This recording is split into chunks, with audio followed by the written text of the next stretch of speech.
Bismillahirrahmanirrahim. Assalamualaikum warahmatullahi wabarakatuh.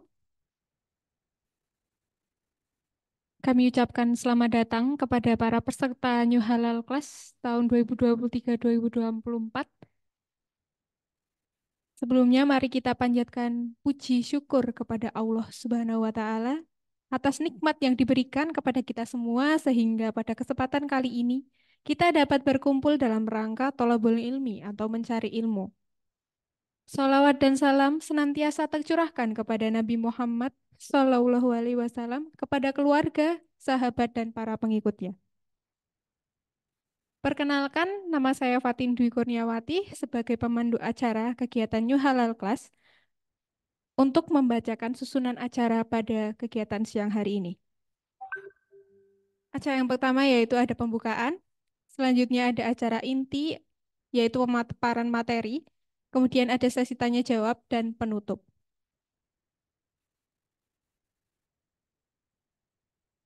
Baik, untuk membuka kegiatan pada siang hari ini, mari kita luruskan niat bersama untuk mencari ridho Allah dengan membaca basmalah bersama-sama. Bismillahirrahmanirrahim. Baik, kemudian memasuki acara inti yaitu pemaparan materi, tetapi sebelumnya kami dari panitia akan menginformasikan beberapa hal. Yang pertama adalah bagi hadirin yang ingin hendak ke toilet dapat menuju ke belakang ruang auditorium ini atau di sebelah timur ruang ini. Jadi Bapak Ibu dapat keluar melalui pintu utama atau pintu sebelah utara, sebelah timur, kemudian belok ke arah ke belakang menuju belakang ruangan ini. Kemudian jika terjadi keadaan darurat, maka Bapak Ibu yang hadir secara offline di auditorium ini dapat menuju ke pintu utama, kemudian turun melalui tangga dan menuju titik kumpul jika terjadi keadaan darurat. Kemudian segala informasi kegiatan New Halal Class ini akan disampaikan melalui WA Group yang telah dibentuk, termasuk nanti materi yang akan disampaikan akan di-share di sana. Dan kemudian bagi para peserta yang berada di Zoom meeting, kami perkenankan untuk tetap menjaga kesopanannya dengan menggunakan pakaian yang rapi dan sopan. Kemudian insya Allah link presensi akan kami bagikan di kolom chat yang ada di Zoom meeting.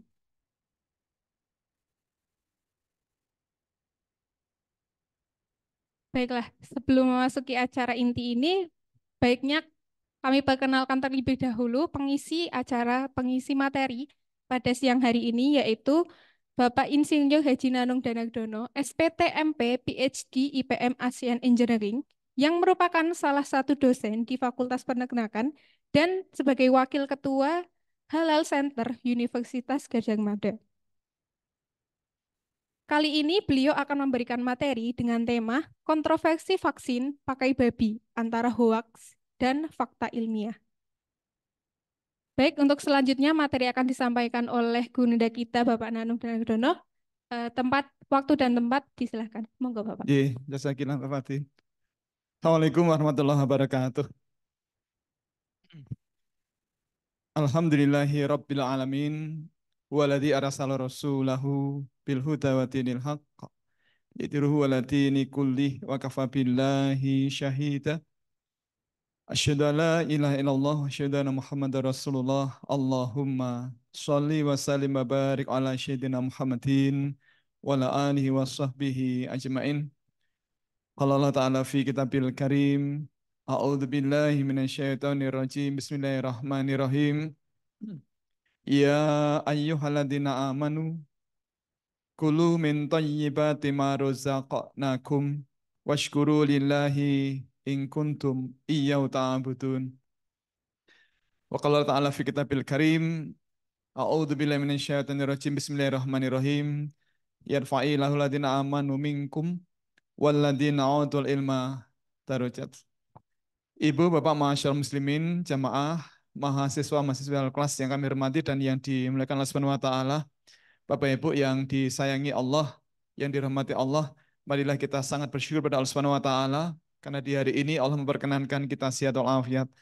Mudah-mudahan Allah memperkenankan kita senantiasa dalam kondisi sehat walafiat fisik kita, sehat walafiat iman kita, dan sehat walafiat rezeki kita, sehingga kemudian kita bisa beribadah dengan maksimal di hari-hari ke depan.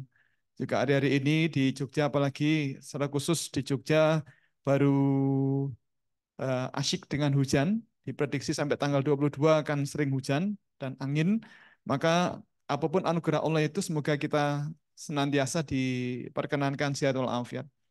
Yang kedua, semoga salawat dan salam senantiasa Allah limpahkan kepada baginda Rasul Muhammad Sallallahu Alaihi Wasallam, dan semoga Allah limpahkan pula kepada keluarga beliau, juga sahabat beliau, para tabiin, para alim ulama, dan semoga terlimpah ruah pula kepada kita sekalian yang hadir di kesempatan di siang hari ini. Ibu, Bapak yang kami hormati dan yang dirahmati Allah, siang ini kita akan membahas mengenai vaksin, karena masih banyak emak-emak galau yang ragu dengan vaksin, yang kemudian ketakutan dan kemudian memutuskan untuk tidak divaksin. Termasuk memutuskan untuk dalam tanda kutip melindungi anak dari vaksin. Nah, sebelum saya sampaikan materi, tentu sangat baik kalau saya sampaikan disclaimer, saya bukan dokter. Saya bukan menteri kesehatan dan saya juga bukan penjual obat apalagi penjual vaksin. Maka kalau saya sampaikan materi vaksin, ini bukan karena saya jualan obat atau jualan vaksin. Namun semata karena sebagai orang tua, saya tidak kepingin saya atau keluarga kami, apalagi anak-anak kami, dan anak-anak di sebelah rumah kami kena wabah gara-gara eh, tidak divaksin begitu. Nah, maka sekali lagi tujuan dari penyampaian materi ini adalah supaya kita bisa banyak belajar dan memahami apa itu vaksin dan apakah kemudian kita harus putuskan kita divaksin atau kita menolak vaksin. Nah, Bapak Ibu, vaksinasi itu apa? Vaksin adalah kuman yang dilemahkan atau yang sebentar,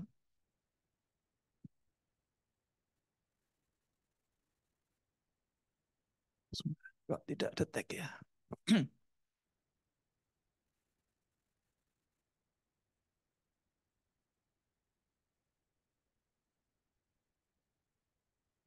Baik. Supaya semua bisa menyimak PPT-nya. Bapak Ibu, vaksin itu apa? Vaksin adalah kuman yang dilemahkan atau dimatikan yang kemudian dimasukkan ke dalam tubuh kita. Dan ketika tubuh kita kemasukan benda asing semacam itu, maka tubuh akan mengenali kuman itu sebagai antigen. Kemudian tubuh akan menghasilkan antibodi yang spesifik, yang khusus spesifik hanya untuk melawan kuman yang dimasukkan dalam tubuh kita. Maka vaksin itu hanya efektif untuk penyakit-penyakit tertentu saja. Jadi kalau vaksin COVID hanya bisa untuk mencegah COVID. Vaksin polio hanya bisa mencegah polio. Vaksin polio tidak bisa mencegah COVID, tidak bisa mencegah tetanus, tidak bisa mencegah campak. Kemudian vaksin meningitis hanya bisa mencegah meningitis dan tidak bisa mencegah polio, tidak bisa mencegah COVID, tidak bisa mencegah rubella dan seterusnya. Jadi spesifik begitu. Dan yang penting kita pahami, karena barangkali ada orang yang, loh, kok di dalam tubuh kok malah dimasuki kuman itu bagaimana? Mohon maaf, ini menarik negara kita ini banyak orang yang oleh Pak Dul itu disindir sebagai ahlinya ahli, the core of the core, core of the core, ahlinya ahli. Kita ini banyak ya, netizen di negara kita ini banyak orang yang bukan ulama tapi merasa lebih daripada ulama, sehingga kemudian ulama pun dibantah.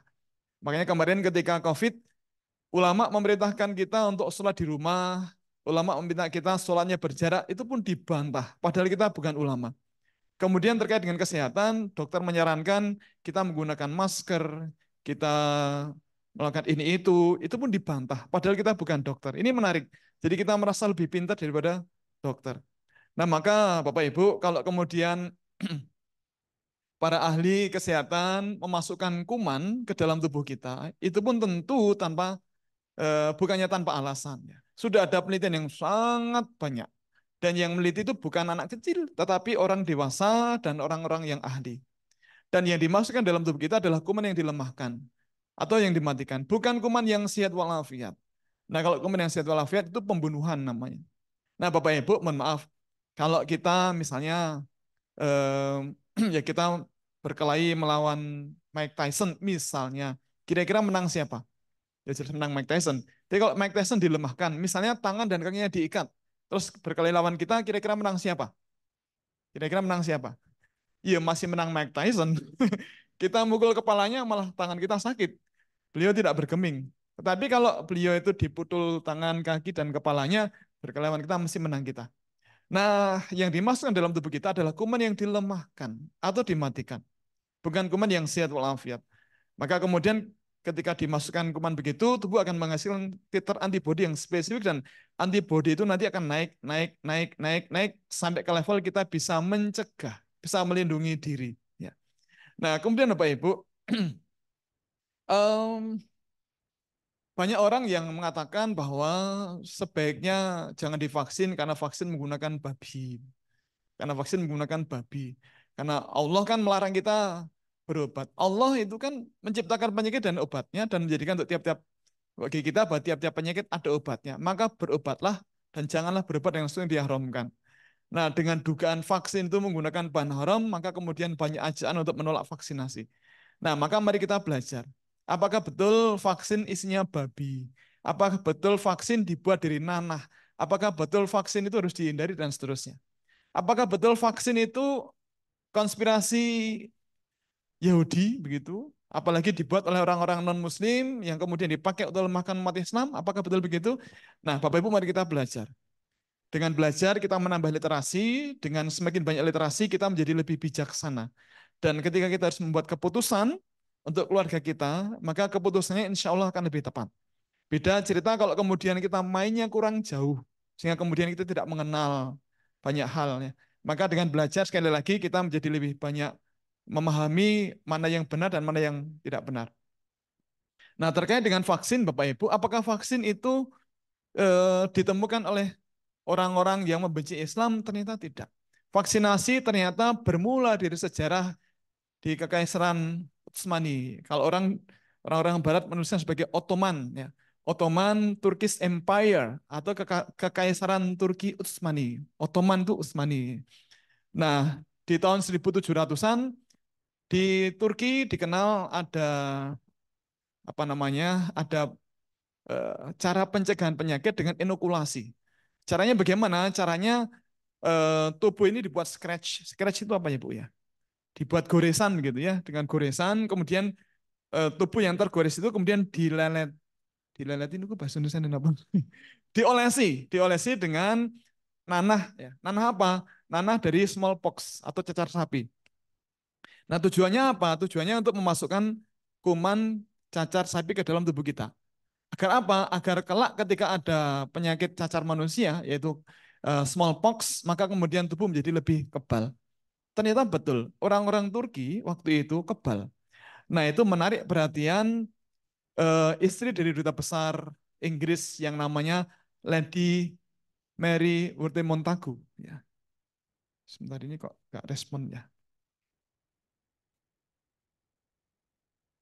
Nah, Lady Mary Wortley Montagu ini adalah istri dari duta besar Inggris atau England yang berkantor di Istanbul, Turki. Masa itu kemudian beliau melihat ke orang-orang Turki melakukan itu.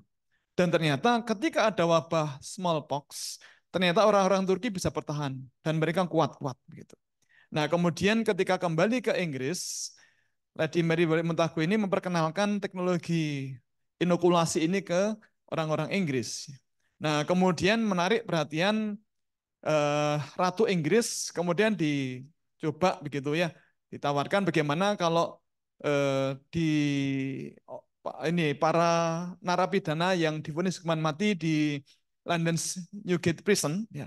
Ini ditawari untuk ikut sayembara gitu, ikut sayembara.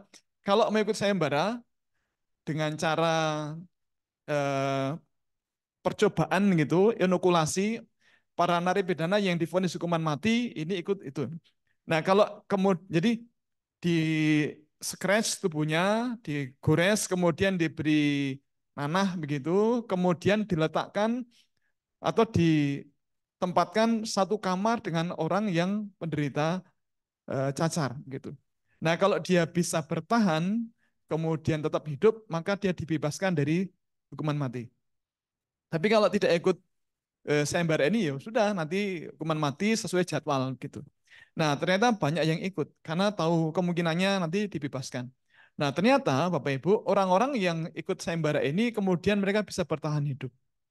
Dan ini menarik. Kemudian Dr. Edward Jenner meneliti lebih detail, kemudian mengembangkan vaksinasi. Nah, jadi Bapak Ibu tidak benar kalau kemudian vaksinasi ini bermula dari orang-orang yang membenci Islam, itu tidak benar ya. Nah, kemudian Bapak Ibu, mengapa vaksinasi ini penting kita lakukan? Karena kita akan berada di banyak tempat yang kita tidak tahu apakah semua orang itu sehat walafiat. Bapak Ibu yang hari ini hadir di sini ada berapa ini? Satu, dua, tiga, empat, lima. 500-an ya, maksudnya yang tidak kelihatan. Apakah kita bisa melihat kira-kira yang sedang sakit itu siapa? Bisa, Bapak Ibu? Gak bisa. Kita tidak tahu yang sedang sakit dan membawa kuman siapa. Kita tidak tahu. Nah, maka penting, jadi tidak hanya kita, anak-anak kita pun jadi tidak tahu ketika mereka nanti sekolah, apakah teman-teman sekolahnya semuanya sehat walafiat atau ada yang bawa kuman. Nah, maka penting membekali diri kita dan anak-anak kita dengan kekebalan tubuh yang cukup begitu. Nah, begitu kemudian tubuh kita kebal atau titer antibodinya meningkat, maka akan lebih terlindungi. Dan ketika kekebalan tubuh kita ini sangat tinggi begitu, karena respon terhadap vaksin, maka ketika kuman yang sebenarnya masuk dan menyerang, ya, maka tubuh kita lebih siap. Ya. Nah, kemudian semakin banyak cakupan vaksinasinya, jadi semakin banyak orang yang divaksin dalam satu wilayah, maka orang-orang yang terpaksa tidak bisa divaksin akan terlindungi. Nah, metode ini dikenal dengan istilah herd immunity atau kekebalan komunal. Seperti kemarin ketika wabah COVID, ya, banyak orang tua yang sudah sangat sepuh atau yang mengalami apa istilahnya kalau kekebalan tubuhnya tidak bagus itu. Jadi orang-orang yang saya kok lupa istilahnya apa ya.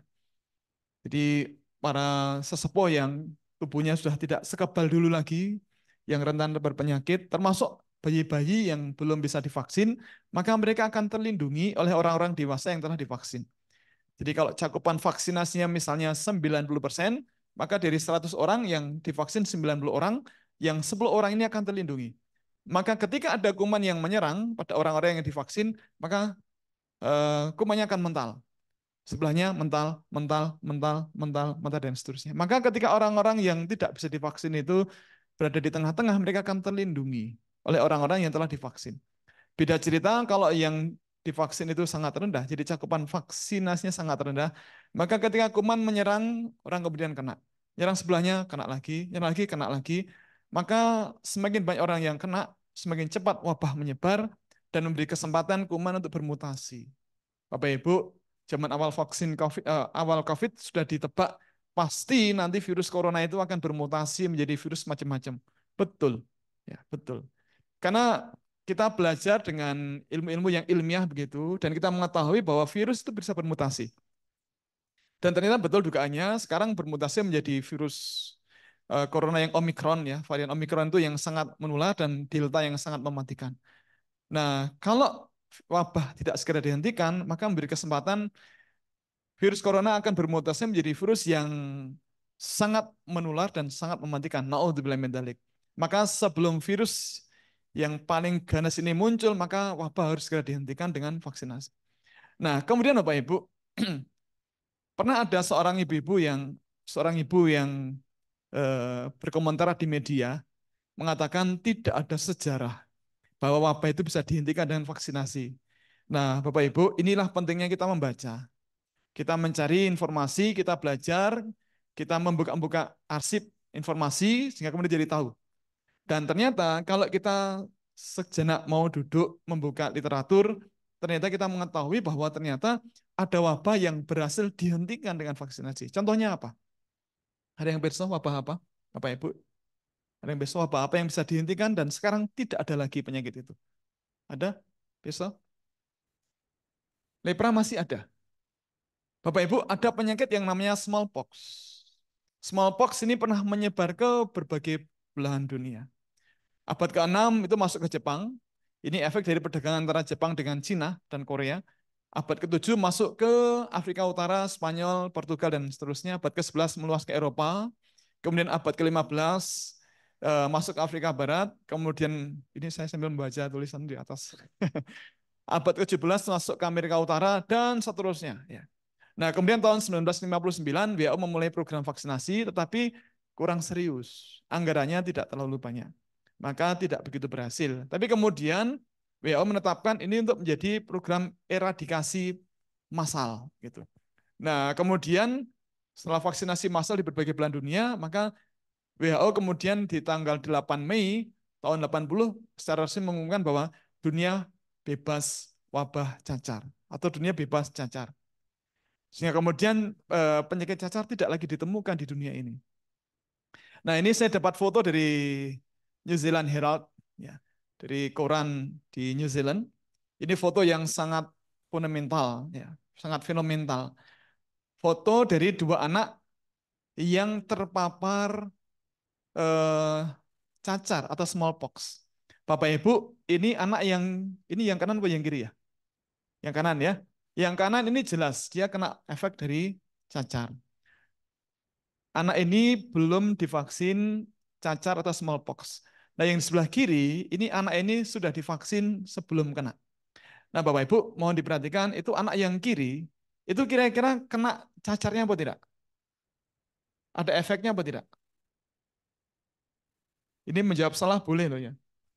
Ini, yang kiri ini, kira-kira kena nggak ini?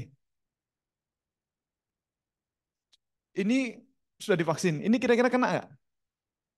Anak yang kiri ini. Yang kanan kan jelas, ya, kelihatan jelas. Yang sebelahnya, ini kelihatan kena apa tidak? Ini kena, Bu. Yang kiri ini kena. Tapi efeknya tidak separah dibandingkan anak-anak yang tidak divaksin.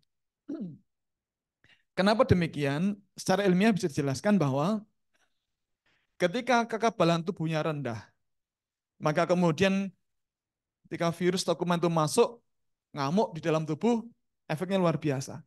Tapi ketika kekebalan kita sudah tinggi, maka ketika kuman yang sebenarnya masuk, iya bisa masuk, tetapi tidak separah kalau tidak divaksin. Bapak Ibu yang sudah LC berapa orang? Angkat tangan. Yang sudah LC berapa orang? Pak Fatin, LC, dengan LC, Nur, lulus COVID. Oh, sudah kena. Oke. Saya juga sudah LCMA, lulus COVID dan mantan aktivis isoman. Ya, alhamdulillah karena sudah divaksin, maka efeknya nggak separah yang lain. Kami sekeluarga, dua keluarga, karena saya berhasil nulari dua keluarga. Keluarga saya dan keluarga adik saya.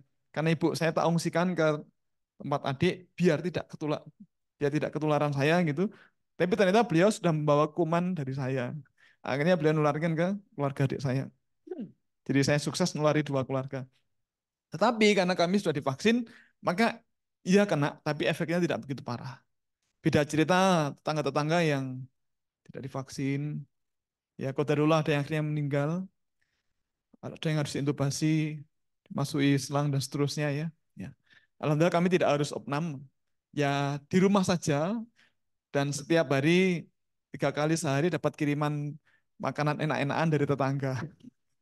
Begitu. Nah, Bapak Ibu yang saya hormati dan yang diimbangkan oleh Subhanahu wa taala, ini program eradikasi atau pemberantasan smallpox ya.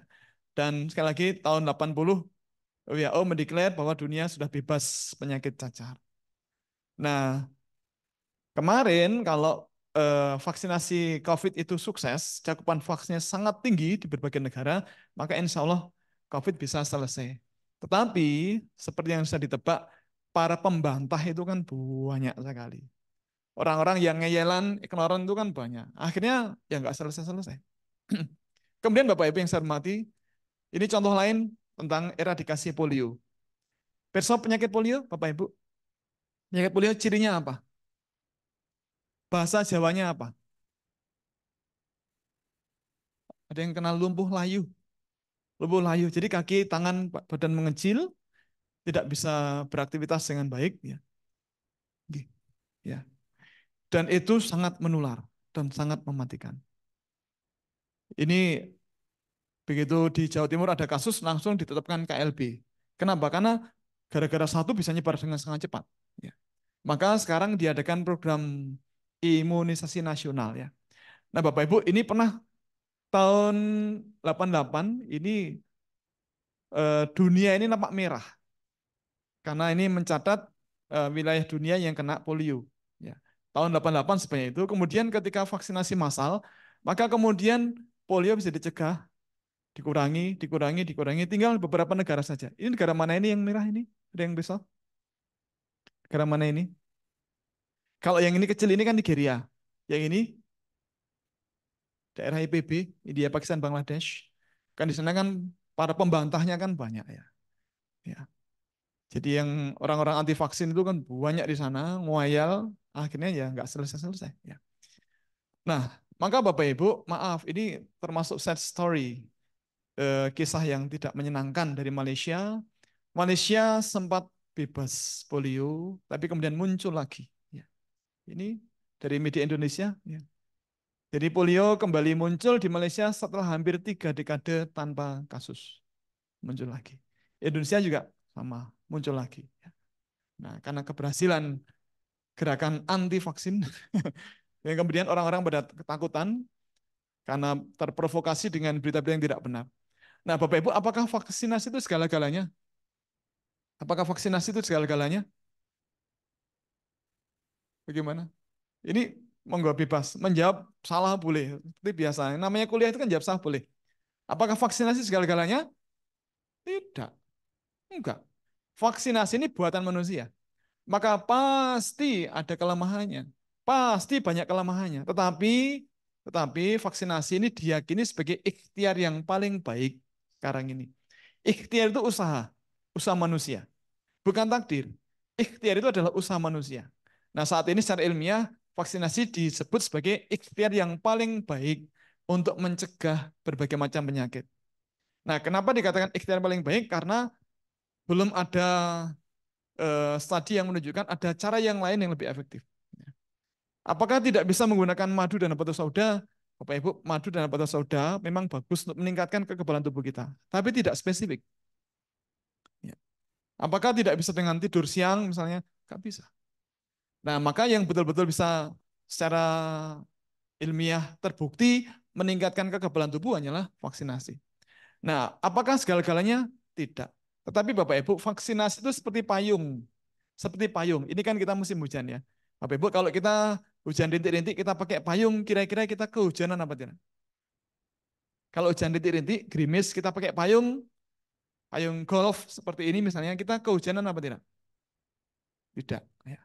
Tapi ketika hujan sangat deras, ketika hujan sangat deras seperti ini, Pak, kira-kira kita masih basah apa tidak?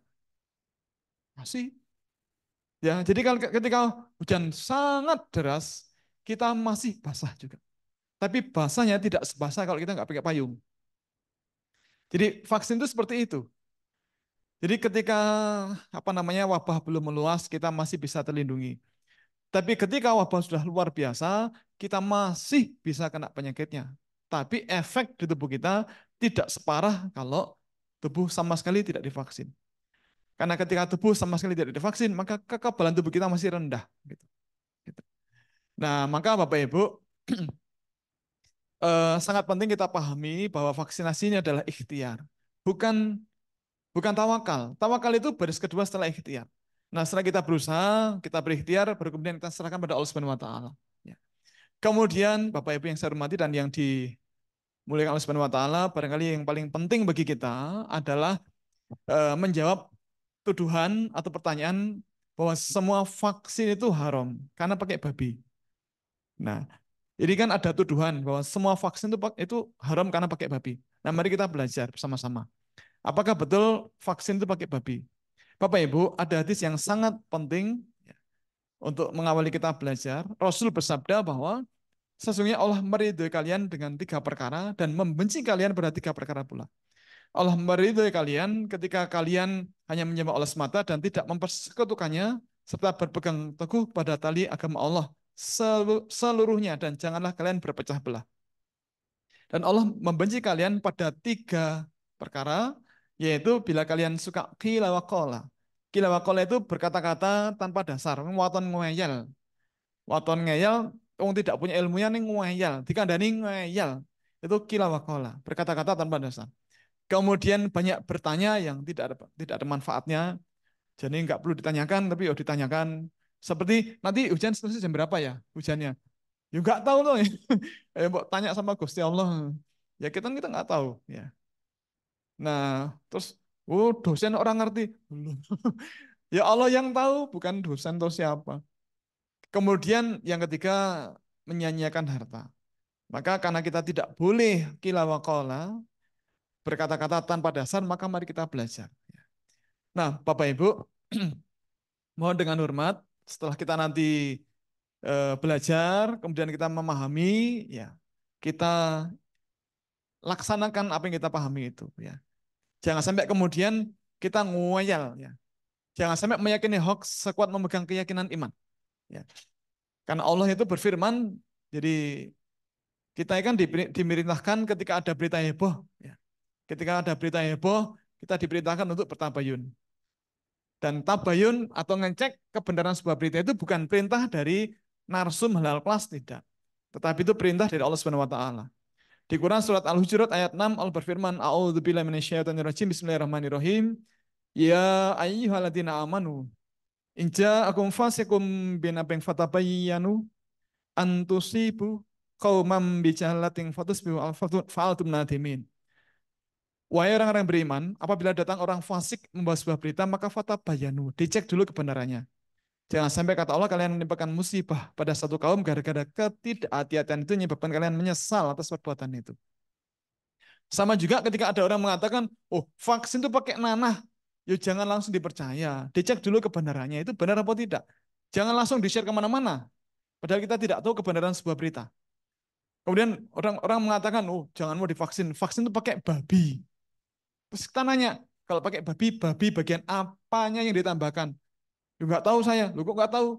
Lu nggak tahu kok menyebarkan sebuah berita. Ini kan aneh. Orang tidak tahu kebenarannya kok disebarkan. Nah, maka penting kita simak video ini, mudah-mudahan menambah kehati-hatian kita begitu.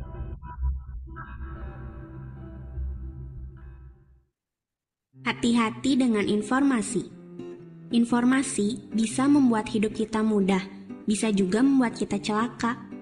Ada orang yang masuk penjara gara-gara men-tweet atau memposting status di media sosial.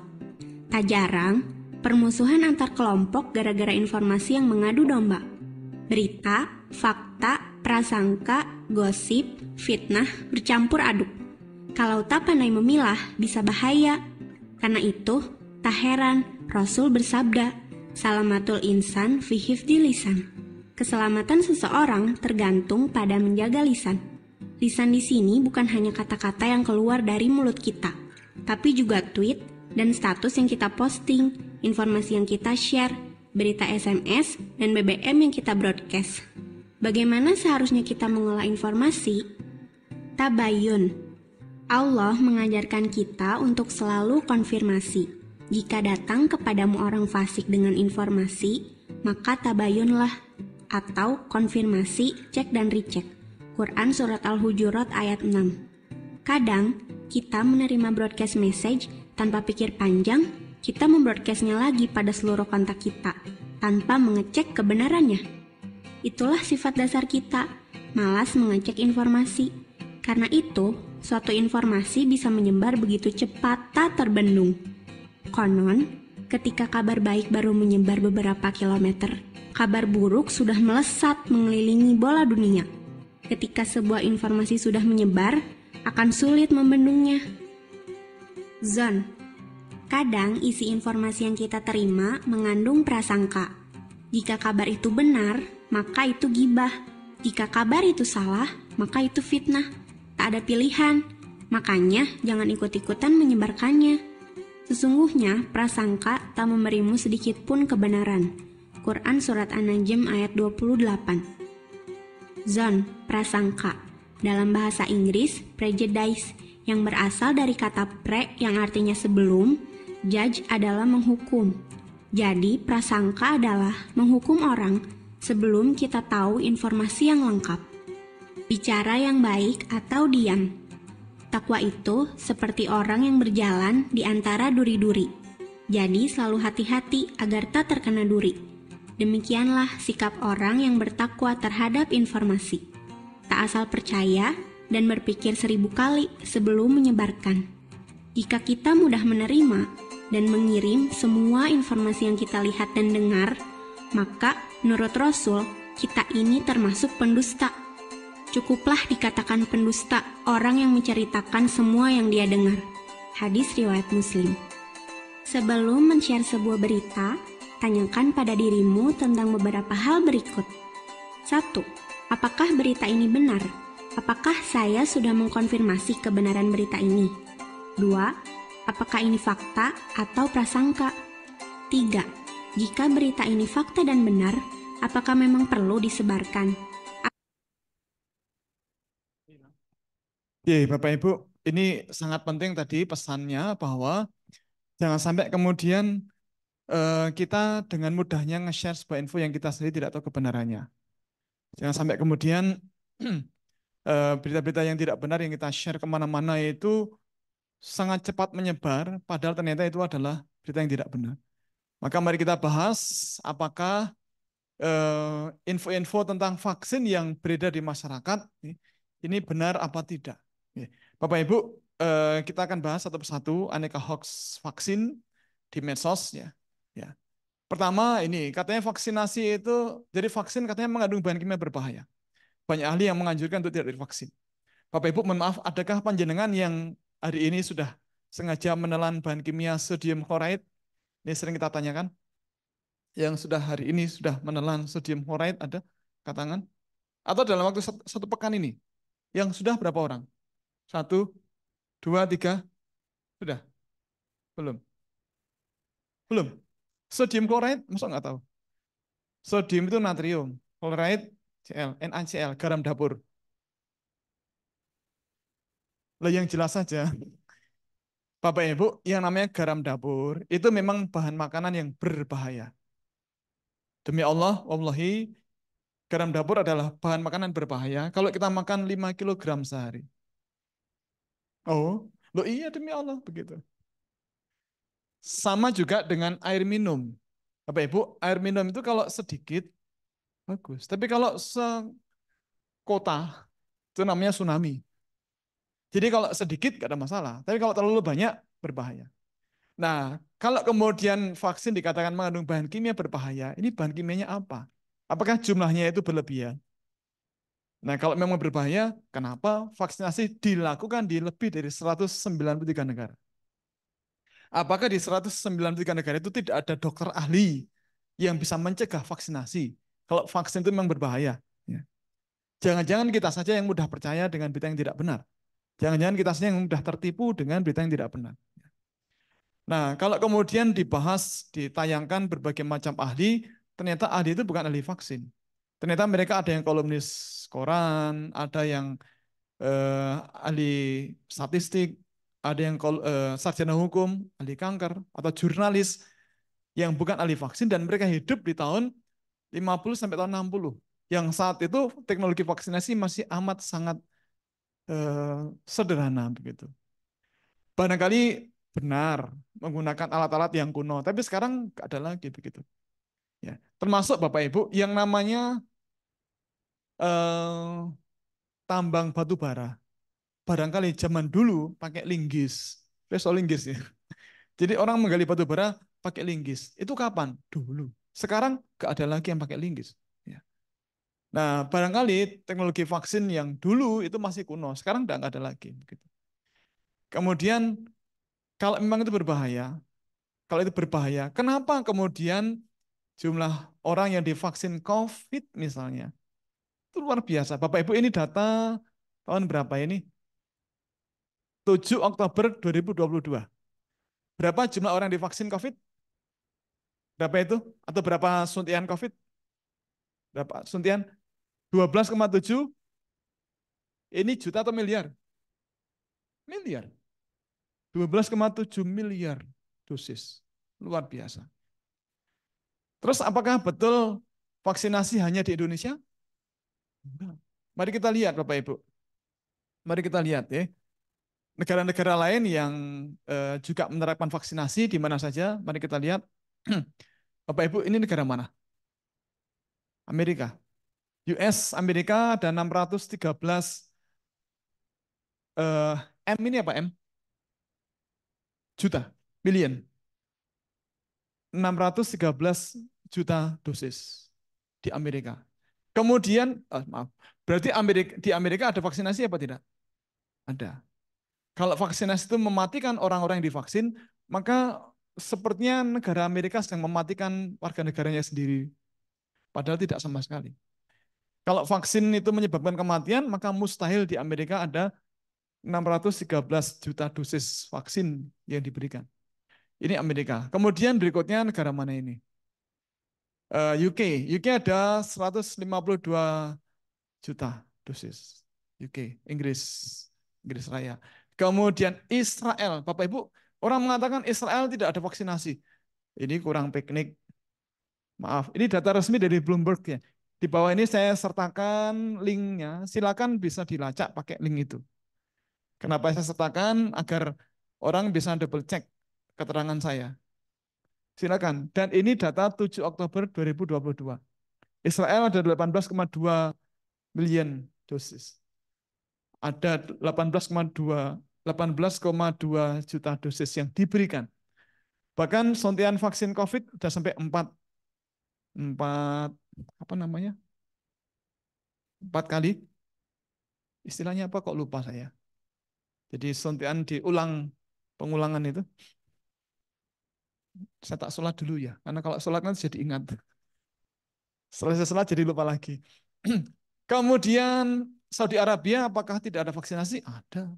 Itu ada 67,7 juta dosis. Ya. Di sana kan kumpulan para ulama. Kalau vaksinasi berbahaya dan haram, maka tidak mungkin ulama mengizinkan itu. Kemudian berikutnya Cina. 3,45 miliar. Luar biasa, sebanyak itu. Ya. Kemudian mana lagi? Indonesia 437 miliar juta. Kemudian ada lagi, sudah. Jadi mestinya data-data resmi itu membantah orang-orang yang mengatakan bahwa vaksinasi adalah konspirasi global. Kalau konspirasi global itu konspirasi negara mana? Untuk apa? Apakah untuk melemahkan generasi muda atau melemahkan anak-anak? Kalau anak-anak dilemahkan dengan vaksin, mustahil di Amerika ada vaksinasi, mustahil di Israel ada vaksinasi, mustahil di Inggris ada vaksinasi. Makanya Bapak Ibu, ini saya cari data lagi, ternyata ada kumpulannya. Ini sebenarnya dari Our World Data tentang vaksin COVID. Ini data berbagai negara yang kemarin menggunakan vaksin COVID yang dibeli di beberapa perusahaan di berbagai negara. Contohnya itu ada Cina. Cina pakai kan Sinovac, kemudian Sinovac itu buatan mereka sendiri. Kemudian Mesir, Egypt menggunakan Johnson Johnson, AstraZeneca buatan Inggris, Pfizer-BioNTech buatan kerjasama Amerika dengan Jerman. Kemudian Sinovac buatan Cina, Sinovac Cina, Sputnik 5 itu dari Rusia. England mereka pakai Moderna buatan Amerika, AstraZeneca buatan Inggris sendiri, Pfizer-BioNTech buatan sesama Amerika dan Jerman. Prancis ternyata juga orang-orang di Prancis juga divaksin ya. Dari Johnson Johnson, kemudian Moderna, dua-duanya dari Amerika. Kemudian AstraZeneca Inggris, Pfizer-BioNTech juga begitu. Jerman juga sama. Indonesia juga menggunakan Moderna dan seterusnya. Israel, Bapak Ibu, Israel tidak punya teknologi, tidak punya perusahaan vaksin COVID. Tidak punya. Makanya Israel membeli vaksin dari Amerika, Moderna, dan Pfizer-BioNTech ini kerjasama antara Amerika dan Jerman. Nah, jadi kalau orang mengatakan itu konspirasi Yahudi misalnya, lawang Israel aja nggak punya industrinya, dan mereka membeli. Mereka membeli vaksin dari perusahaan yang lain, dari negara yang lain. Terus ada lagi, ini Jepang. Jepang juga pakai Moderna, AstraZeneca, Pfizer-BioNTech. Malaysia juga pakai CanSino Cina, AstraZeneca, Pfizer-BioNTech, Sinovac. Saudi Arabia juga begitu. UK, Amerika juga begitu. Amerika pakai buatan mereka sendiri, Johnson Johnson, Moderna, Pfizer-BioNTech dan seterusnya. Nah, maka mestinya ini membantah tuduhan di mana vaksin itu adalah konspirasi negara tertentu ya. Bapak Ibu ada yang kenal ini? Ada yang kenal siapa mereka bertiga? Besok nggak tahu ya. Mungkin ada yang suka nonton TV sinetron sebelum COVID dulu ya. Saya tidak pernah nonton, tapi hanya menemani ibunda saya Mersani TV. Ada sinetron Dunia Terbalik waktu itu ya. Ini Komandan Aming dari Komandan Keamanan eh, Dusun Ciraos. Komandan Aming dengan anak buah Adun dan Irot, masih ingat. Nah, Komandan Aming ini selalu memprovokasi anak buahnya dengan, wah ini ada manusia buatan, ada konspirasi global. Kita yang nonton, kita ketawa. Ini orang kok mengada-ada. Nah, Bapak Ibu, sinetron ini sebenarnya adalah sindiran untuk kita. Betapa mudahnya kita percaya dengan teori-teori konspirasi semacam itu ya. Maaf, saya pernah berjumpa dengan Ustadz Samsi Ali. Ya. Beliau siapa? Beliau adalah ya, beliau imam masjid di Amerika. Orang mana? Asalnya dari mana? Orang Makassar. Yang tinggal lama di Amerika. Ya. Nah, ketika ada Kongres Indonesia Diaspora di Los Angeles, saya ketemu beliau, kemudian ngobrol sebentar, habis sholat. Saya nanya, Ustadz, bagaimana Ustadz pendapat Ustadz tentang teori konspirasi? Ya, beliau mengatakan, itu teori yang tidak pernah bisa dibuktikan kebenarannya, cuma kita ditakut-takuti dengan itu, dan kita percaya. Padahal itu tidak ada. Ya. Termasuk katanya di Amerika orang tidak boleh ibadah, macam-macam. Wah, maaf, di Los Angeles saya ketemu orang Amerika asli, istrinya pakai cadar, anaknya saya lupa 5 atau 6. Saya ngobrol dengan beliau, apakah betul di sini Anda tidak bisa ibadah dengan baik? Bisa, nggak ada masalah. Dia ibadah kemana-mana bisa, nggak ada masalah. Ya. Nah inilah. Nah kemudian Bapak Ibu, ada hoax yang lain. Katanya vaksin MMR. Apa itu MMR? Mumps, Measles, Rubella. Katanya menyebabkan autisme. Itu didasarkan pada penelitian Dr. Wakefield di Inggris yang dipublish di jurnal BMJ, British Medical Journal. Dr. Wakefield ini bukan dokter hewan, tetapi dokter manusia. Ya. Karena di negara kita ini ada dokter hewan yang lebih dipercaya daripada dokter manusia. Herannya, ya ada yang percaya gitu loh. Oh, bukan, bukan lulusan UGM itu, bukan. Ya, herannya kita percaya gitu loh. Nah, kalau Wakefield ini dokter manusia. Kemudian dia menulis sebuah publikasi melaporkan bahwa ternyata vaksin MMR, mumps, measles, rubella itu menyebabkan autisme. Buktinya apa? Buktinya eh, banyak orang di Inggris, Bapak Ibu, database rumah sakit di Inggris itu kira-kira lengkap atau tidak lengkap? Lengkap. Nah, Dr. Wakefield ini misalnya begini.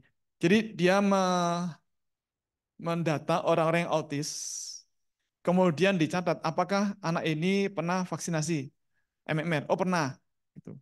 Nah, misalnya dari 27 anak yang autis ternyata mereka semuanya divaksin MMR. Maka kemudian dibuat kesimpulan bahwa vaksin MMR menyebabkan autisme. Nah, para dokter yang lain merasa heran, loh kok bisa? Lah apa hubungannya? Kok bisa? Nah, maka kemudian dilakukan penelitian tandingan dan ternyata semuanya negatif. Maka kemudian dalam tanda kutip dilakukan protes kepada BMJ, British Medical Journal, kemudian BMJ membuat tim untuk mengaudit penelitian Wakefield. Ternyata ketahuan Wakefield itu memanipulasi data. Nah, misalnya dari 100 anak yang kena autisme, itu ternyata ada yang divaksin dan ada yang tidak divaksin. Memang 27 anak itu divaksin, tapi yang 83 anak yang juga kena autis itu tidak divaksin. Kenapa kena autis? Berarti sebabnya bukan karena vaksinasi. Karena 80 sekian anak yang kena autis itu tidak divaksin MMR, tapi kok tetap kena autis. Nah, maka kemudian BMJ mendown, bukan downgrade ya, menarik menarik publikasi Wakefield, dan Wakefield kemudian di blacklist, tidak boleh mempublish di berbagai jurnal karena memanipulasi data. Terus ada orang mengatakan hati-hati karena vaksin itu menggunakan merkuri. Vaksin menggunakan merkuri. Jangan lupa di Jepang pernah ada kejadian di Teluk Minamata di Jepang di mana ada perusahaan Chiso di Minamata Bay di Teluk Minamata yang kemudian itu limbah merkurinya dibuang ke laut. Nah, mencemari laut dan ikan-ikan itu kemudian di dalam tubuhnya terakumulasi merkuri. Nah, kemudian para nelayan yang memakan ikan, yang mereka kan suka makan sushi ya di Jepang. Ternyata kemudian orang-orang kena penyakit macam-macam, termasuk ini Bapak Ibu. Kalau foto sebenarnya banyak ya, tapi saya nggak tega menayangkan foto-foto itu ya. Nah, maka kemudian orang mengatakan jangan mau divaksin, karena vaksin menggunakan merkuri. Orang bisa mengalami cacat seperti ini. Bapak Ibu, apakah betul vaksin menggunakan merkuri? Ini pertanyaan mendasar. Apakah vaksin menggunakan merkuri? Jawabannya adalah iya. Ya, pakai. Merkuri yang dipakai ini dikenal sebagai timerosal. Ya. Dipakai untuk mencegah kontaminasi, sebagai anti kontaminan. Tetapi yang dipakai di vaksin apakah sama dengan merkuri yang dibuang limbahnya di Teluk Minamata? Yang penting kan itu. Ternyata tidak. Nah, Bapak Ibu, ternyata merkuri yang dipakai di vaksin adalah etil merkuri, sedangkan yang dibuang di Teluk Minamata adalah metil merkuri. Nah, antara metil dan etil merkuri itu dua makhluk yang sangat berbeda. Kita orang awam mengatakan, yo sama-sama merkuri. Tapi orang kimia mengatakan, yo beda. Ya jelas beda. uh, Bu Margiono, jenengan kalau misalnya saya kenal suami beliau, kenal dekat karena staf di sini. Kalau misalnya Bu, panjenengan di Jalan Kejayaan ya misalnya ya, ketemu laki-laki ganteng pakai Rubicon, memperkenalkan diri dengan nama eh, Margio. Bukan Margiono, Margio. Orangnya ganteng, kaya. Terus nanya, kalau ke Amplas sebelah mana? Oh, lewat sana. Kan dengan ditunjukkan, oh, lewat sana, ke sana, dan seterusnya. Nah, orang ini menunjukkan sikap seperti orang bingung. Mbak, gini aja, Mbak, saya ditemani ke sana. Sekaligus kan ini kan saya nginep di sana. Nanti nemeni saya semalam. Kira-kira mau nggak? Kenapa nggak mau? Nggak kenal. Kalau udah kenal mau? Oh, tetap nggak mau. Lu kenapa nggak mau? Oh, oh, bukan suami saya. Loh, tapi kan namanya kan mirip. Bapak Ibu antara Mas Margiono dengan Mas Margio itu kira-kira sama atau beda? Ya beda. Meskipun namanya mirip tapi beda makhluk. Ya toh? Nah, antara metil merkuri dengan etil merkuri itu dua makhluk yang sangat berbeda. Jangan disamakan. Nah, kalau orang menyamakan, wah ini kayak kurang aduh. Nah, kemudian berikutnya Bapak Ibu, eh, etil merkuri yang dipakai di vaksin, apakah jumlahnya sangat banyak? Ternyata tidak. Yang dipakai di vaksin, ini catatan dari perusahaan vaksin ya, yang dipakai sebagai anti kontaminan itu hanya 6 mikrogram per kilogram bobot badan per minggu. Sedangkan angka aman atau batas aman menurut WHO adalah 159 mikrogram per kilogram bobot badan per minggu. Bapak Ibu, 6 mikrogram yang dipakai di vaksin. 6 mikrogram itu seberapa? 6 mikrogram seberapa? Bu, maaf, itu cincinnya berapa gram? 5 gram, oke. 5 gram. 5 gram itu berapa miligram? 5 gram berapa mili 5 gram berapa miligram? 5.000. Nah, kalau 5 miligram itu berapa mikrogram? 5.000. Berarti 5 miligram itu setara berapa mikrogram? 1 gram itu setara berapa mikrogram? 1 juta. Ya, 1 juta. Nah, kalau yang dipakai di vaksin adalah 6 mikrogram. Itu berapa gram? 6 per 1 juta. 0,0000000 6 gram. Itu makhluk gaib. Itu diyakini tidak ada efek. Nah, kalau ada orang mengatakan, wah pasti ada efek. Wah, ini orang tahu sinau kimia. Ya. Jadi, Bapak Ibu, percayalah itu aman. Karena kalau itu berbahaya, pasti, ulangi, pasti semua orang yang divaksin akan mengalami masalah. Nah, kalau tidak, berarti ya nggak ada masalah. Vaksin menyebabkan gangguan otak. Bapak Ibu yang sudah berangkat haji dan umroh kan sudah divaksin. Apakah sekarang mengalami gangguan otak? Enggak lah. Itu mengada-ada infonya ya.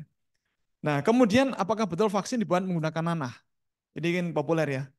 Orang mengatakan vaksin dibuat menggunakan nanah. Atau janin, anjing, bayi, atau manusia yang sengaja digugurkan. Bapak Ibu, mohon maaf. Barangkali zaman dulu, ketika orang pertama kali membuat vaksin, memang menggunakan nanah. Zaman 1700 sekian tadi, kan menggunakan nanah cowpox atau cacar sapi. Itu kapan? 1700-an. Nah sekarang nggak ada lagi. Tidak ada lagi. Kenapa? Kenapa tidak menggunakan nanah lagi? Ya, maksud menggunakan nanah, gini, kalau menggunakan nanah, kita butuh berapa juta liter nanah? Bagaimana carinya? Bapak Ibu ada yang pernah melihat ada truk bawa nanah? Pernah? Ada? Atau kita googling ya? Ada nggak ya? Nggak pernah ada. Ya mungkin zaman dulu pernah. Ketika orang pertama kali belajar buat vaksin, iya. Kapan itu? Tahun 1700-an. Sekarang nggak ada. Nggak dipakai lagi. Tapi kan dia dibuat dari janin yang digugurkan. Bapak Ibu, maaf.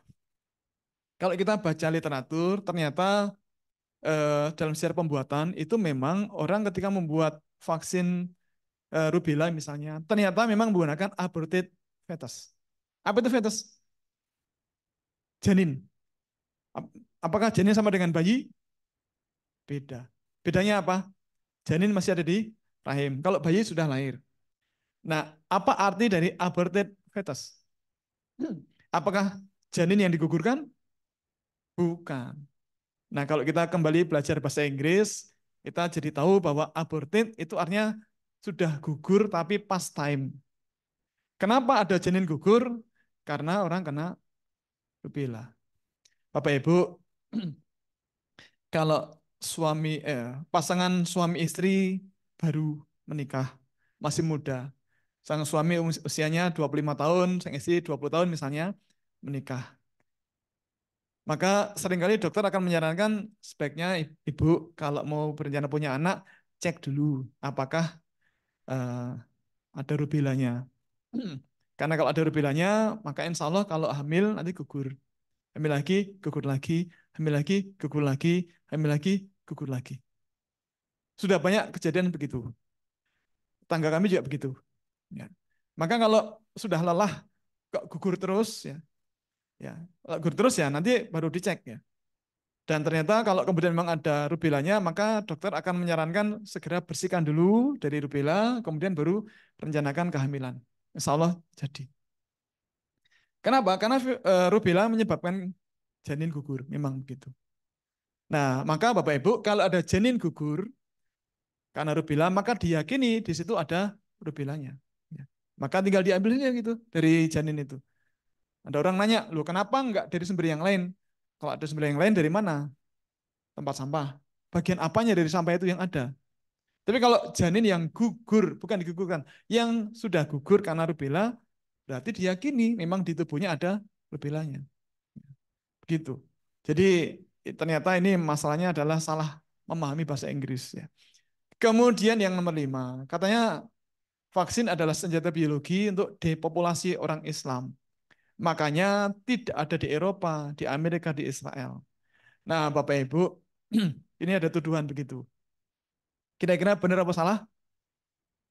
Kalau kita baca data dari Our World and Data tadi, atau dari Bloomberg, kita jadi tahu bahwa ternyata vaksinasi juga dilakukan di Inggris, di Amerika, di Eropa, di Australia, di Cina, dan di Jepang.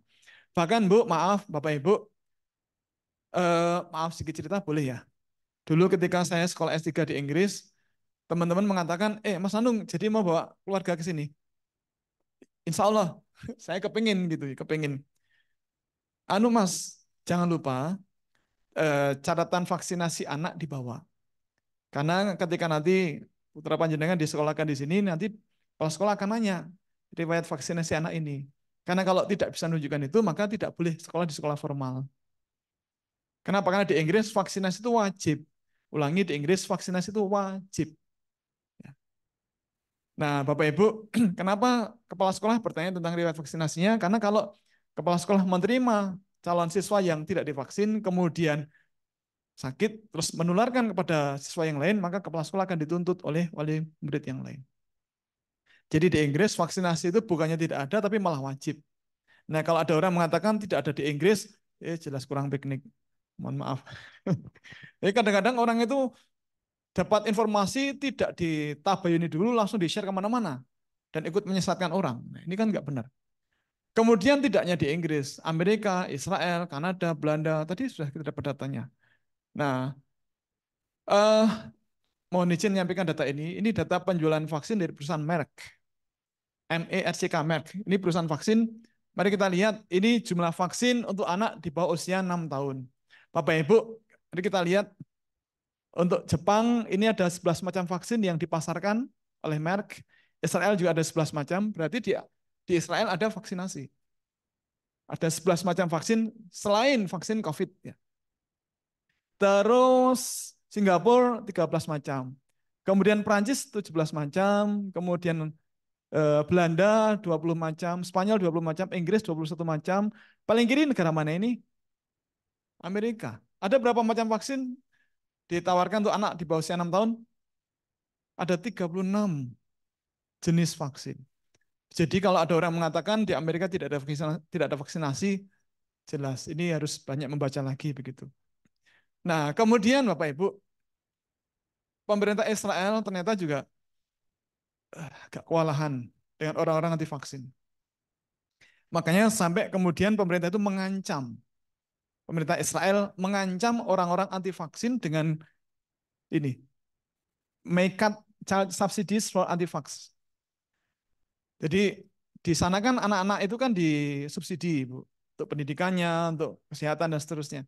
Nah, pemerintah Israel bahkan sampai mengancam kalau mereka masih anti-vax, mereka itu anaknya tidak akan didapat subsidi lagi atau minimal dipotong. Ya. Jadi gerakan anti vaksin itu tidak hanya di Indonesia, tapi juga di Israel ada begitu. Kemudian katanya vaksin dibuat dari lemak babi dan tidak ada alasan untuk tidak mengharamkan vaksin. Bapak Ibu mohon maaf, kalau orang buat vaksin itu tidak boleh terkontaminasi. Apalagi terkontaminasi oleh lemak. Ya. Nah, tetapi memang yang namanya lemak babi itu kan isu yang sangat seksi. Orang Islam sangat menarik berat, sangat tertarik dengan kata-kata lemak babi. Tapi perlu kita pahami bahwa lemak babi tidak pernah dipakai pada pembuatan vaksin. Nah, barangkali sempat disinggung mengenai tripsin. Nah, Bapak Ibu, tripsin itu bukan lemak babi, tapi enzim. Dipakai untuk apa? Dipakai untuk mempersiapkan media yang dipakai untuk mengembangbiakan vaksin. Nah, untuk tambahan literasi kita, Bapak Ibu, orang buat vaksin itu ada 2 tahap. Tahap pertama itu adalah tahap persiapan media. Sama juga Bapak Ibu yang di bidang pertanian itu membuat persiapan media tanam pakai polybag misalnya begitu ya. Nah, jadi disiapkan medianya begitu. Nah, kemudian tahap kedua adalah pengembangbiakan. Nah, di tahap persiapan media tadi itu di beberapa jenis vaksin seperti vaksin polio, meningitis, dan rotavirus, 3 macam vaksin ini memang dalam setiap pembuatannya ditambahi atau digunakan tripsin babi. Info ini saya dapatkan dari Dr. Piprim Basyaroh ya. Dan Dr. Dirgarambe yang beliau berdua adalah ahli vaksin. Dr. Piprim di IDAI, Ikatan Dokter Anak Indonesia. Nah, kemudian Bapak Ibu, setelah media siap, maka kenapa pakai tripsin babi? Karena yang paling cocok itu. Karena kalau tidak pakai itu, maka proses persiapan media menjadi sangat lama, bahkan bahannya jadi rusak, dan medianya belum siap. Nah, maka digunakan tripsin babi, hanya di 3 jenis vaksin tadi itu. Nah, kemudian setelah media siap, tripsinnya dipisahkan dari media dengan pencucian atau penyaringan atau filterisasi, dan filterisasinya sebanyak 65 miliar kali. Ini info yang saya dapatkan dari Dr. Dirgarambe dan Dr. Piprim Basyaroh. Ya.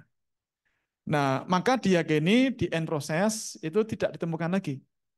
Di akhir tahap pertama, persiapan media, tripsin babi sudah tidak terlacak lagi. Nah, baru kemudian masuk ke tahap yang kedua.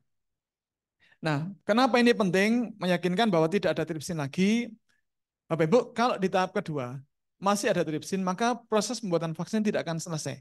Karena tripsin akan memotong-motong vaksin hingga kemudian nggak akan selesai. Ya. Kemudian berikutnya orang mengatakan vaksinasi itu tidak darurat. Vaksinasi tidak darurat. Kalau darurat kenapa 10 tahun apa pemerintah tidak memperbaiki kondisi begitu? Bapak Ibu, mohon maaf, kalau kita tidak tahu kasus, itu bukan berarti tidak ada kasus.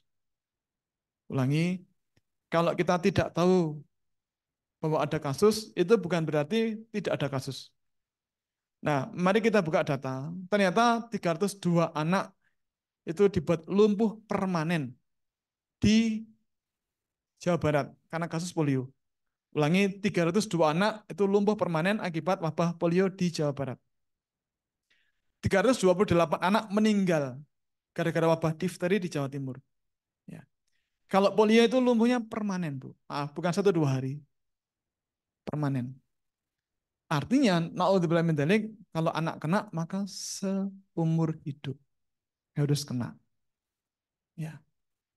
Kemudian 328 anak meninggal karena wabah difteri, 201 anak menderita CRS akibat wabah rubella di Yogyakarta.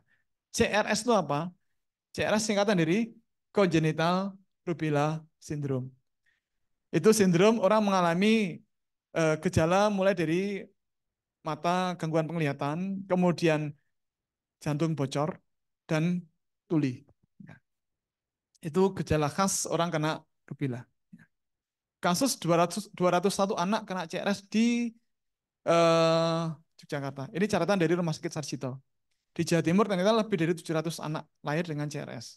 Berarti dia dapat rubella dari ibunya atau dari orang-orang di sekitarnya.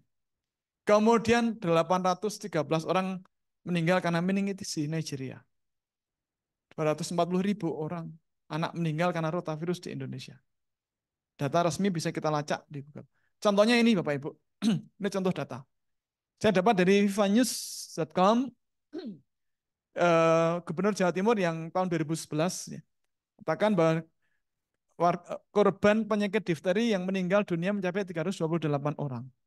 Ya. Kemudian ini di Jawa Barat. Di Jawa Barat Bapak Ibu, 302 anak yang belum pernah diimunisasi dibuat lumpuh oleh wabah ini, polio. Ya. Dan itu permanen. Ya. Nah maka kalau kita tidak tahu data, bukan berarti tidak ada datanya. Ya. Jadi memang kondisinya seperti itu, darurat memang ya. Nah maaf, sebenarnya tidak tepat kalau saya menayangkan ini, tetapi mudah-mudahan ini menggerakkan hati kita untuk lebih care dengan keluarga kita. Jadi bisa ini kena, naudzubillah min dzalik, bisa kena di keluarga kita kalau wabah itu menyebar. Maka sebelum itu terjadi, masih ada waktu bagi kita untuk mencegah. Makanya pemerintah kemarin ketika ada kasus beberapa orang di Jawa Timur kena polio, langsung jadikan KLB. Agar tidak sampai ada orang yang kena gini. Kalau COVID masih ada potensi sembuh. Kalau ini selamanya. Naudzubillah min dzalik, selamanya. Kalau kita lihat ibu yang ini tidak muda usianya. Sejak kecil sampai seusia beliau harus mengalami itu. Dan kalau anak seperti ini, masa depannya sudah pupus. Selamanya tergantung orang lain. Naudzubillah min dzalik. Ini Pak, Bu, serumah dengan 4 anak, semuanya kena polio. Dan itu selamanya. Itu kalau kedua orang tuanya meninggal, terus gimana? Yang ngurusin mereka siapa? Ya. Nah ini, mohon maaf, Aceh kemarin rame ya. Karena banyak orang yang terpengaruh dengan provokasi anti vaksin, ya banyak emak-emak galau, kemudian sangat keras mereka menolak. Ya. Bahkan merusak dokumen dari Dinas Kesehatan. Prihatinkan.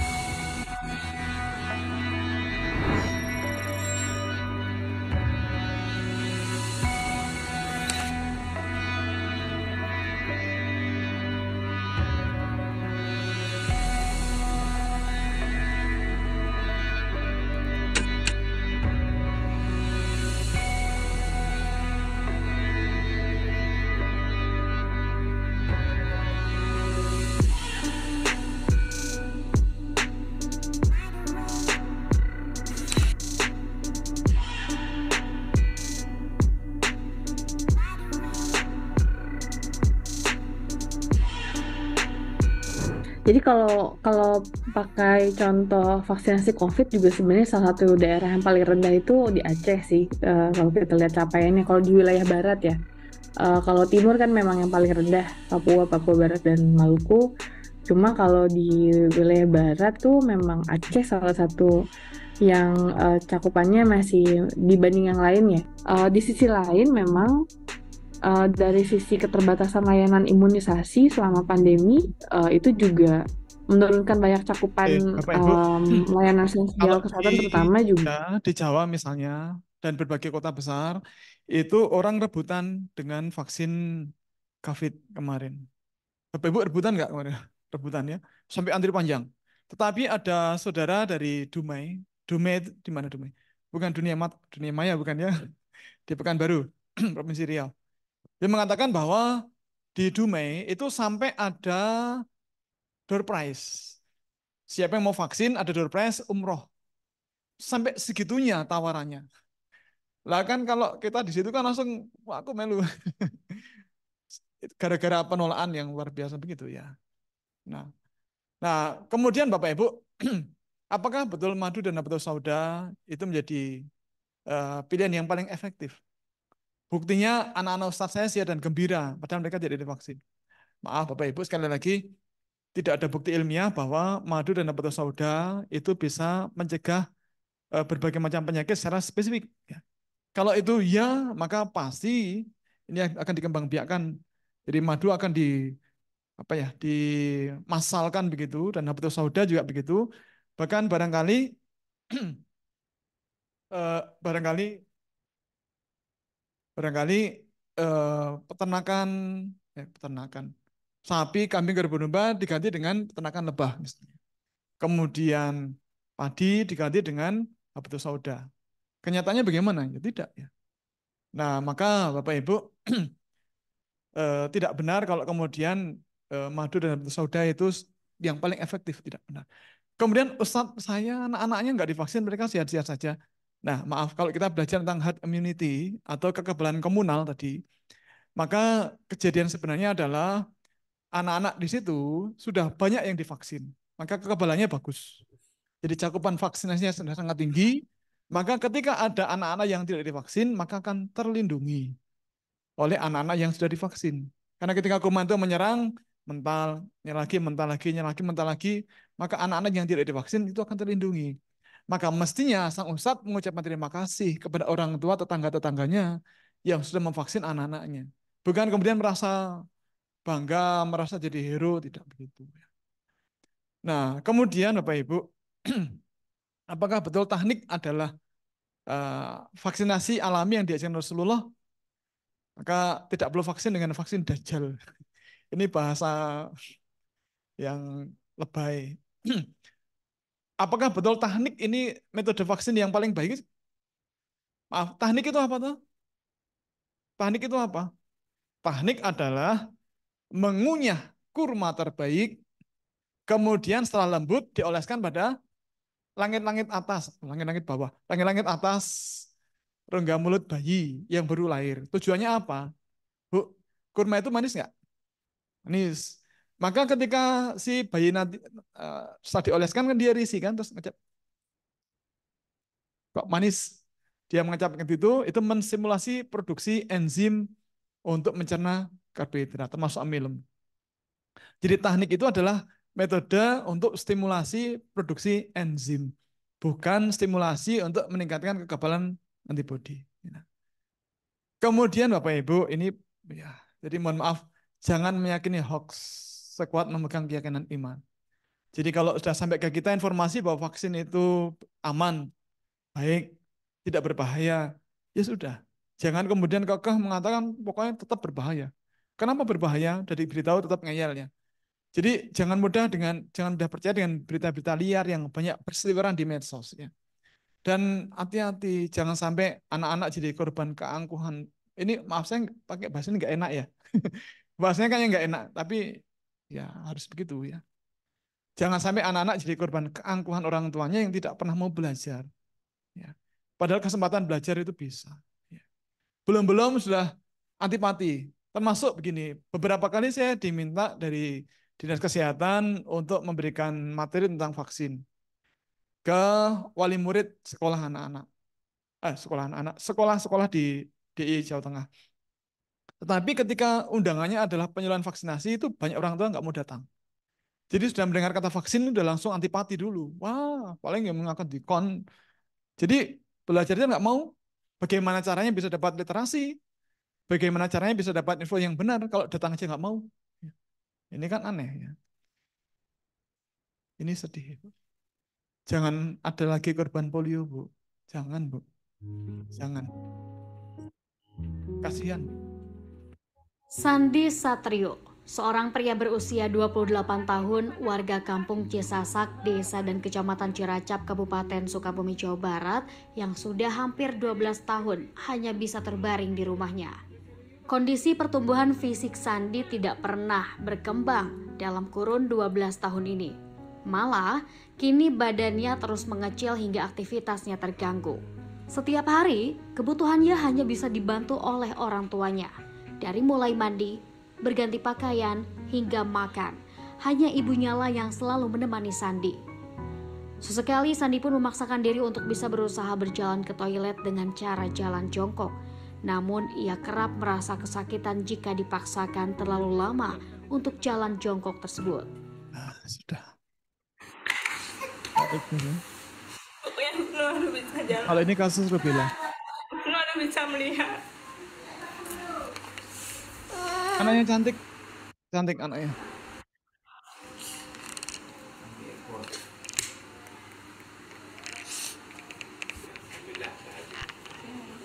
Dari umur dia 3 bulan saya udah mondar-mandir di rumah sakit, namanya operasi katarak di Medan. Dan itu saya sedang hamil. Pokoknya itu harus segera dioperasi.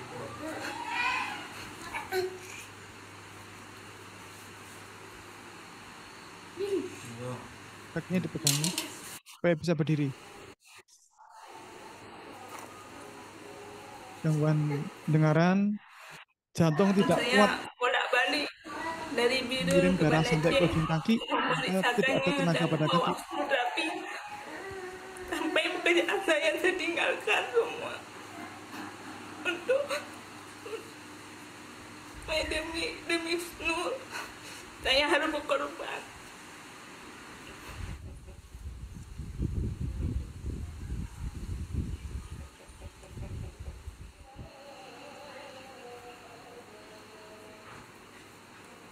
Ya, Bapak Ibu, dua video terakhir tadi menggambarkan orang tua atau ibu-ibu yang hebat, yang terpaksa tidak bisa kemana-mana untuk selalu mendampingi anaknya. Ada yang 12 tahun tidak bisa kemana-mana karena anaknya harus kena polio. Ada yang ini Husnul, tadi orang tuanya nggak bisa kemana-mana karena harus mendampingi anaknya, karena anaknya nggak bisa beraktivitas.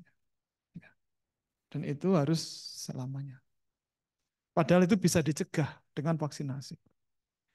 Jadi sebelum kena masih ada waktu untuk belajar. Ya. Nah, Bapak Ibu, penting bagi kita sekarang untuk memperjelas dan semakin memastikan apakah vaksin itu zatnya itu halal atau haram. Kalau halal, mari kita lakukan. Kalau haram, mari kita tolak bersama-sama. Bapak Ibu, ada kaidah fikih yang sangat terkenal yang harus kita pegang dalam kehidupan kita. Apa itu? Mencegah mafsadat harus lebih didahulukan daripada mendapatkan maslahat. Jadi menghindari madarat, menghindari musibah itu harus didahulukan daripada mendapatkan manfaat yang sedikit. Jadi vaksin tujuannya untuk apa? Untuk mencegah wabah. Untuk mencegah agar kita tidak kena. Untuk mencegah agar anak-anak kita tidak kena. Gitu. Tapi mungkin ada babinya. Nah sekarang kalau memang ada babinya misalnya, itu ulama bagaimana? Nah Bapak Ibu ulama kan banyak ya. Ulama itu kan macam-macam ya. Nah kalau kita kelompokkan di sini, saya bagi dua. Ada ulama-ulama dari madhab Syafi'iyah dan ulama-ulama dari madhab Hambaliyah dan Hanafiyah. Syafi'iyah banyak ada di Indonesia, Malaysia, Filipina, Thailand, Brunei Darussalam, Singapura, dan sekitarnya. Ini ulama di Asia Tenggara. Kemudian ulama-ulama Ambaliyah itu banyak di Jazirah Arab. Ya. Arab Saudi, Uni Emirat Arab, Qatar, Bahrain, Kuwait, dan sekitarnya. Kalau Hanafiyah banyak di IPB. IPB di mana? India, Bangladesh, India, Pakistan, Bangladesh, IPB. Nah, Bapak Ibu, ulama dari mazhab Syafi'iyah memiliki pendapat yang agak berbeda dengan ulama dari mazhab Hambaliyah dan Hanafiyah. Nah, perbedaannya di mana? Mari kita lihat. Ini perbedaan tentang penggunaan tripsin babi misalnya. Bagaimana pendapatnya? Bapak Ibu, ulama dari mazhab Syafi'iyah berpendapat kalau memang menggunakan tripsin babi itu hukumnya haram. Tetapi kalau kondisinya darurat maka menjadi boleh. Bapak Ibu, makan daging babi itu boleh apa tidak? Makan daging babi boleh apa tidak? Boleh dalam keadaan darurat. Loh, jelas Al-Baqarah 173. Jelas sekali itu. Makan daging babi itu boleh dalam kondisi darurat. Nah, kalau tidak darurat ya tidak boleh. Nah, sekarang kalau misalnya ada tripsin dipakai, tripsin babi dipakai. Nah, karena kondisinya darurat, maka menjadi boleh. Makanya MUI kemarin mengeluarkan fatwa vaksin COVID yang AstraZeneca ya. Itu eh, hukumnya adalah haram tapi boleh. Karena katanya menggunakan tripsin babi. Saya sempat ngontak Dr. Asrarun Niam. Di HP saya masih ada rekamannya. Saya nanya ke beliau, MUI ketika memfatwakan haram, apakah melakukan audit ke perusahaannya? Karena mohon maaf, seperti saya Bu, saya kan auditor sertifikat halal. Kami kalau membantu ulama untuk menetapkan fatwa, kami mengunjungi perusahaannya, dicek dengan detail, bahan dipakai apa saja, dan seterusnya. Kemudian hasil auditnya akan dilaporkan ke ulama. Nah, saya nanya ke Dr. Asrul Niam, apakah MUI melakukan audit ke perusahaan eh, di Korea Selatan misalnya? Ternyata tidak, hanya berbasis dokumen. Oh, jadi tidak mengaudit tapi berbasis dokumen. Di dokumen itu ada bahan misalnya A. Nah, A ini kalau baca di literatur ini ada yang kemungkinan digunakan tripsin babi misalnya. Jadi tidak ada kepastian sebenarnya, tapi sudah difatwakan haram. Tetapi karena darurat maka haram tapi boleh. Jadi fatwa AstraZeneca adalah haram tapi boleh. Kenapa boleh? Karena memang kondisinya adalah darurat.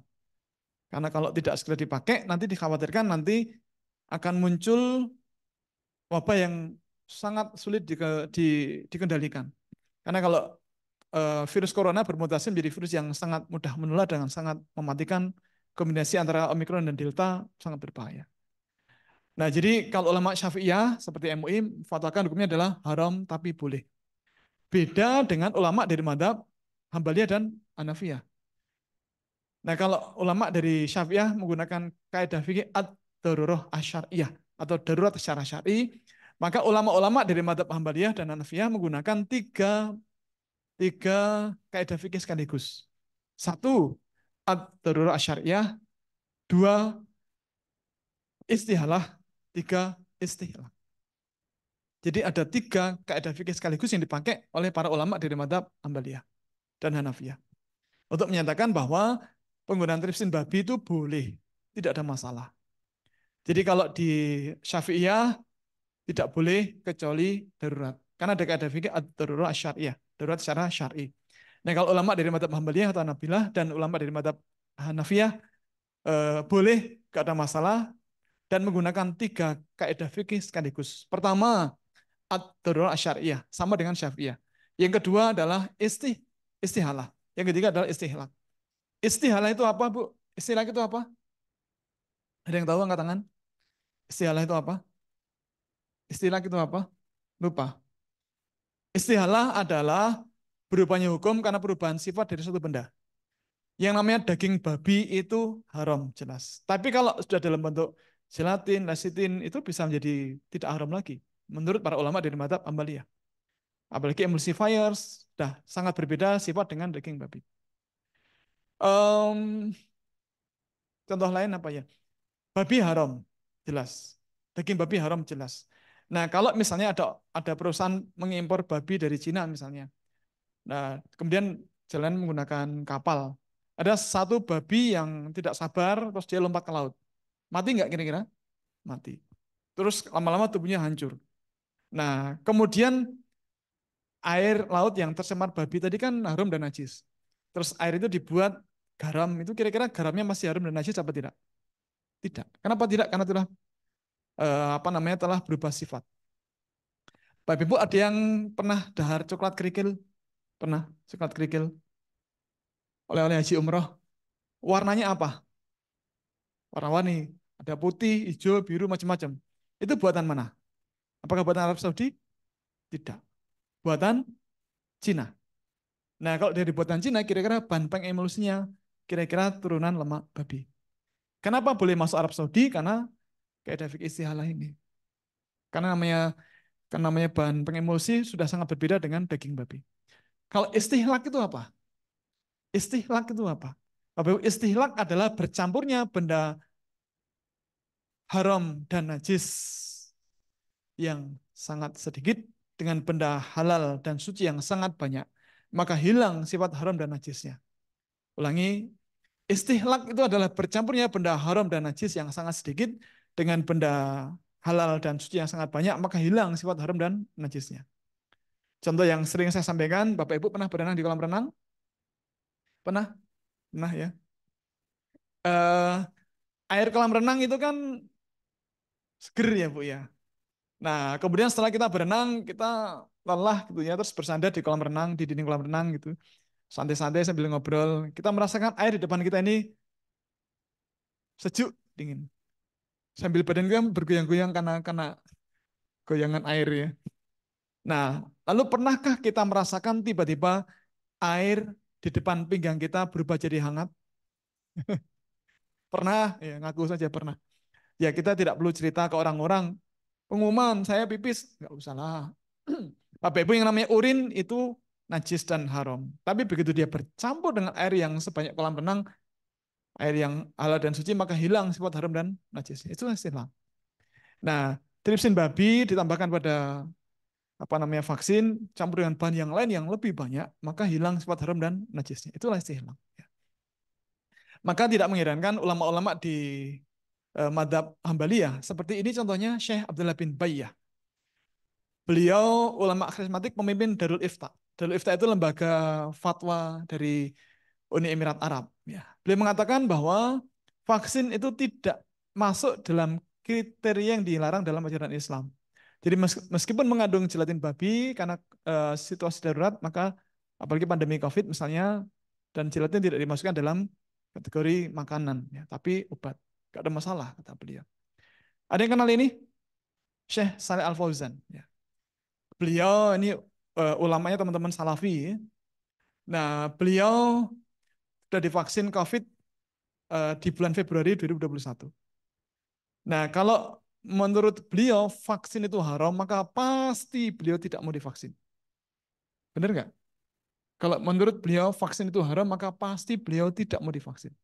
Kenyataannya beliau divaksin. Ada yang kenal ini? Syekh Sudais. Itu divaksin di hari yang sama dengan saya. Bedanya beliau divaksin di Arab Saudi, saya di PP Muhammadiyah di situ. Tanggalnya sama. Nah, beliau Imam Al-Haramain ya, Imam Masjidil Haram dan Masjid Nabawi. Beliau divaksin COVID juga. Ya. Kemudian Bapak Ibu, nah ini beliau agak keras ini ya. Beliau Syekh Abdullah Al-Mutalaqab. Beliau salah satu dari 21 ulama kibar, ulama paling berpengaruh di Arab Saudi. Beliau mengatakan bahwa menyebarkan isu agar orang tidak ikut vaksinasi adalah kejahatan yang dosanya berdampak pada orang lain. Pelakunya dapat dikenakan hukum takzir. Siapapun yang ikut menyebarkan isu tersebut telah berbuat kejahatan terhadap hak orang-orang yang menerima berita tersebut dan hak tanah airnya. Orang seperti ini menanggung dosa, dusta, dan khianat, dan menanggung dosa semua orang yang mempercayainya, kemudian sakit, bahkan meninggal dunia. Ini keras sekali beliau, ya, fatwanya. Ini ulama kibar, Bu. Ya. Kemudian ada yang kenal ini kah? Siapa beliau? Ustaz Abdul Somad. Kira-kira beliau itu orang bodoh atau orang pintar? Orang pintar. Buktinya jadwal beliau 2 tahun ke depan full. Nah, beliau mengatakan vaksinasi itu boleh dalam Islam. Kalau tidak percaya, Pakai YouTube, ketik Ustadz Abdul Somad vaksinasi. Ya. Kalau beliau, siapa beliau? Ustadz Abdul Tuasikal, pengelola website Rumah Eso. Ya. Dia pun mengatakan vaksinasi tidak ada masalah di Islam. Ya. Kalau ini, ada yang kenal? Siapa beliau? Dr. Firanda Andirja. Kira-kira beliau orang bodoh atau orang pintar? Orang pintar. Kenapa orang pintar? Beliau setiap musim haji selalu diundang pemerintah Saudi untuk ngisi kajian Islam di Masjid Nabawi. Di pilar nomor, lupa saya. Ya. Tapi beliau selalu diundang. Bukti itu sebagai bukti bahwa beliau orang pintar. Nah, beliau mengatakan anak-anak saya yang lahir di Saudi semuanya divaksin. Kalau menurut beliau vaksinasi itu haram, maka mustahil beliau izinkan anak-anaknya divaksin. Kalau ini siapa ini? Banyak bidadari bergelantungan. Ustaz Syafiq Riza Basalamah. Mirip dengan Ustaz Firanda, dia mengatakan bahwa anak-anak saya yang lahir di Saudi semuanya divaksin. Nah kalau ini, kira-kira beliau itu orang bodoh atau orang pintar? Orang pintar. Buktinya apa? Kalau beliau ditanya tentang hukum sesuatu, beliau akan mengatakan itu rujukannya di Quran surat apa, ayat berapa. Terus surat apa, ayat berapa, itu ada di Quran halaman sekian, baris nomor sekian. Itu menunjukkan beliau sangat pintar. Nah, kalau saya ditanya, saya akan mengatakan itu rujukannya di Al-Quran. Al-Qurannya ada di rak buku itu rak nomor 2. Nah, ini penegasan dari MUI bahwa vaksinasi itu boleh, ya. Bahkan jadi wajib. Ini dari MUI, ya. Beliau sekarang ketua, salah satu pimpinan di MUI. Dulu ketua Komisi Fatwa MUI Pusat, sekarang jadi pimpinan MUI. Salah satu pimpinan. Maka Bapak Ibu, sebagai penutup, jangan sampai kita memupus indahnya masa depan anak-anak kita atau cucu kita dengan membiarkan mereka tertular dengan penyakit menular dan mematikan. Masih ada waktu untuk menghindarkan mereka dari berbagai macam musibah. Ya. Kalau ulama mengatakan itu boleh selesai, titik, jangan koma, titik selesai. Jangan bantah lagi. Jangan kemudian hati kita sekeras batu yang kemudian korbannya adalah anak-anak kita. Na'udzubillah min dzalik. Ulama sudah mengizinkan, selesai bagi kita. Jangan ada lagi keraguan. Demikian, semoga ada manfaatnya. Mohon maaf. Assalamualaikum warahmatullahi wabarakatuh. Alhamdulillah, jazakallah khair Pak Nanung atas pemaparan materi pada siang hari ini. Alhamdulillah kita sudah tercerahkan dengan adanya pencerahan tentang berita tentang hoaxnya vaksinasi yang dengan bahan babi. Kemudian ada pesan juga untuk para orang tua tentang vaksin yang begitu penting untuk menunjang masa depan anak ke depannya. Kemudian ada juga nanti pencerahan ya tentang vaksin yang dari bahan babi dan pandangan ulama tentang hal tersebut. Baik, akan selanjutnya akan kami buka seksi tanya jawab bagi para peserta yang masih bingung ataupun memiliki pertanyaan tentang materi pada siang hari ini. Bagi yang ada di auditorium bisa mengangkat tangan. Bagi yang ada di Zoom bisa menggunakan fitur raise hand yang ada di Zoom. Kemudian kami berikan kesempatan untuk penanya yang ada di auditorium untuk bertanya terlebih dahulu. Monggo silahkan jika ada yang ingin bertanya, silahkan mengangkat tangan terlebih dahulu. Barangkali ada. Tidak harus ada. Baik, kalau misalnya belum ada, mungkin di Zoom sudah ada yang raise hand. Yang pertama dari Pak Bayu Aryawan, monggo silahkan. Oh iya, silahkan untuk bisa bertanya dengan singkat, padat dan jelas. Monggo silahkan bisa di-unmute terlebih dahulu.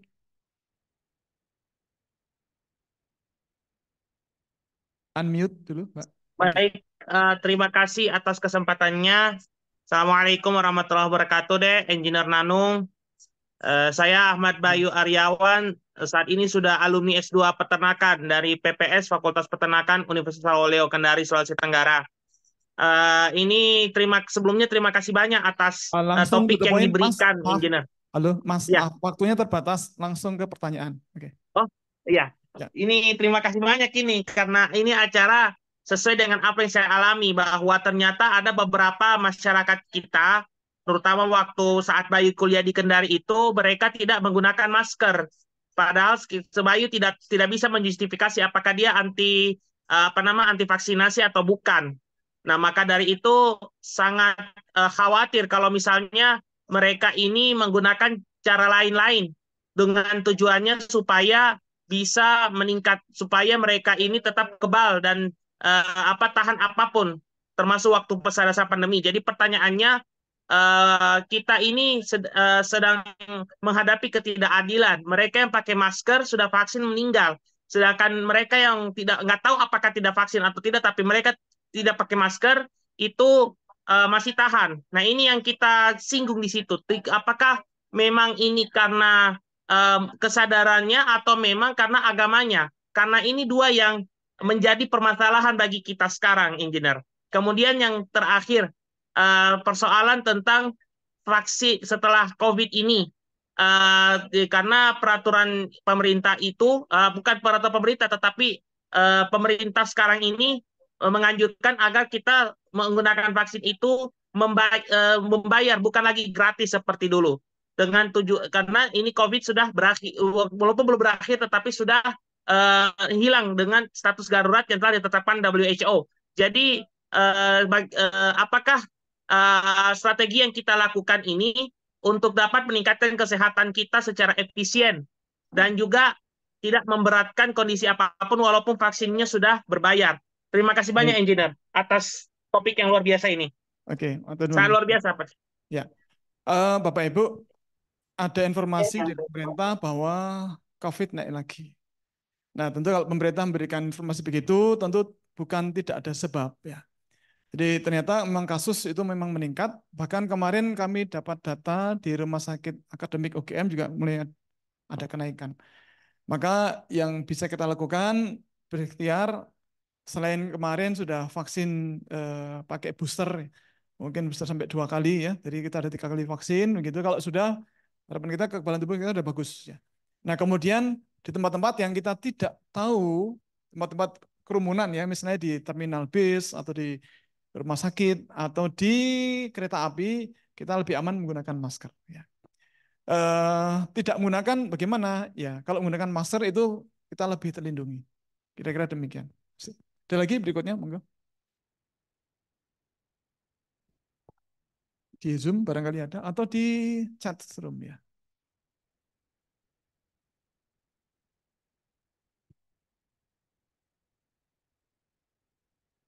Sepertinya sudah ada. Oh, ada satu dari Fitri Titi. Nggih, monggo silahkan untuk langsung bertanya dengan padat dan jelas. Baik, Assalamualaikum warahmatullahi wabarakatuh. Waalaikumsalam.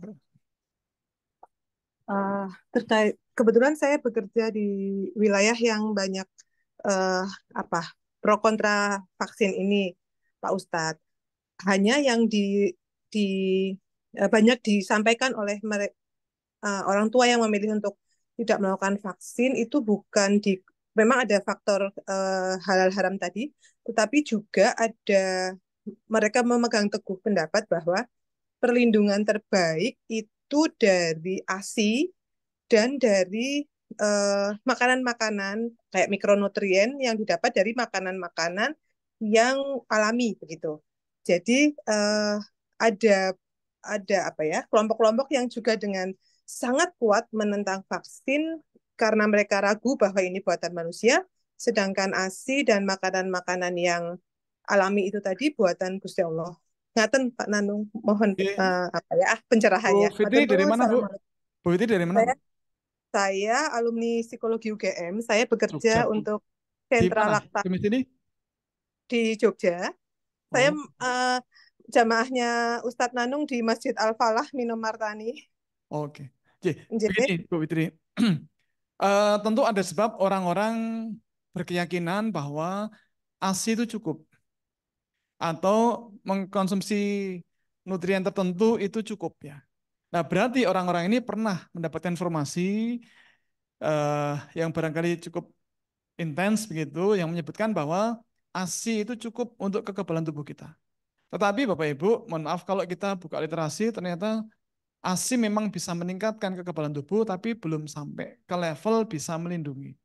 Iya betul, bahwa ASI itu meningkatkan kekebalan tubuh, tapi naiknya itu nggak cukup.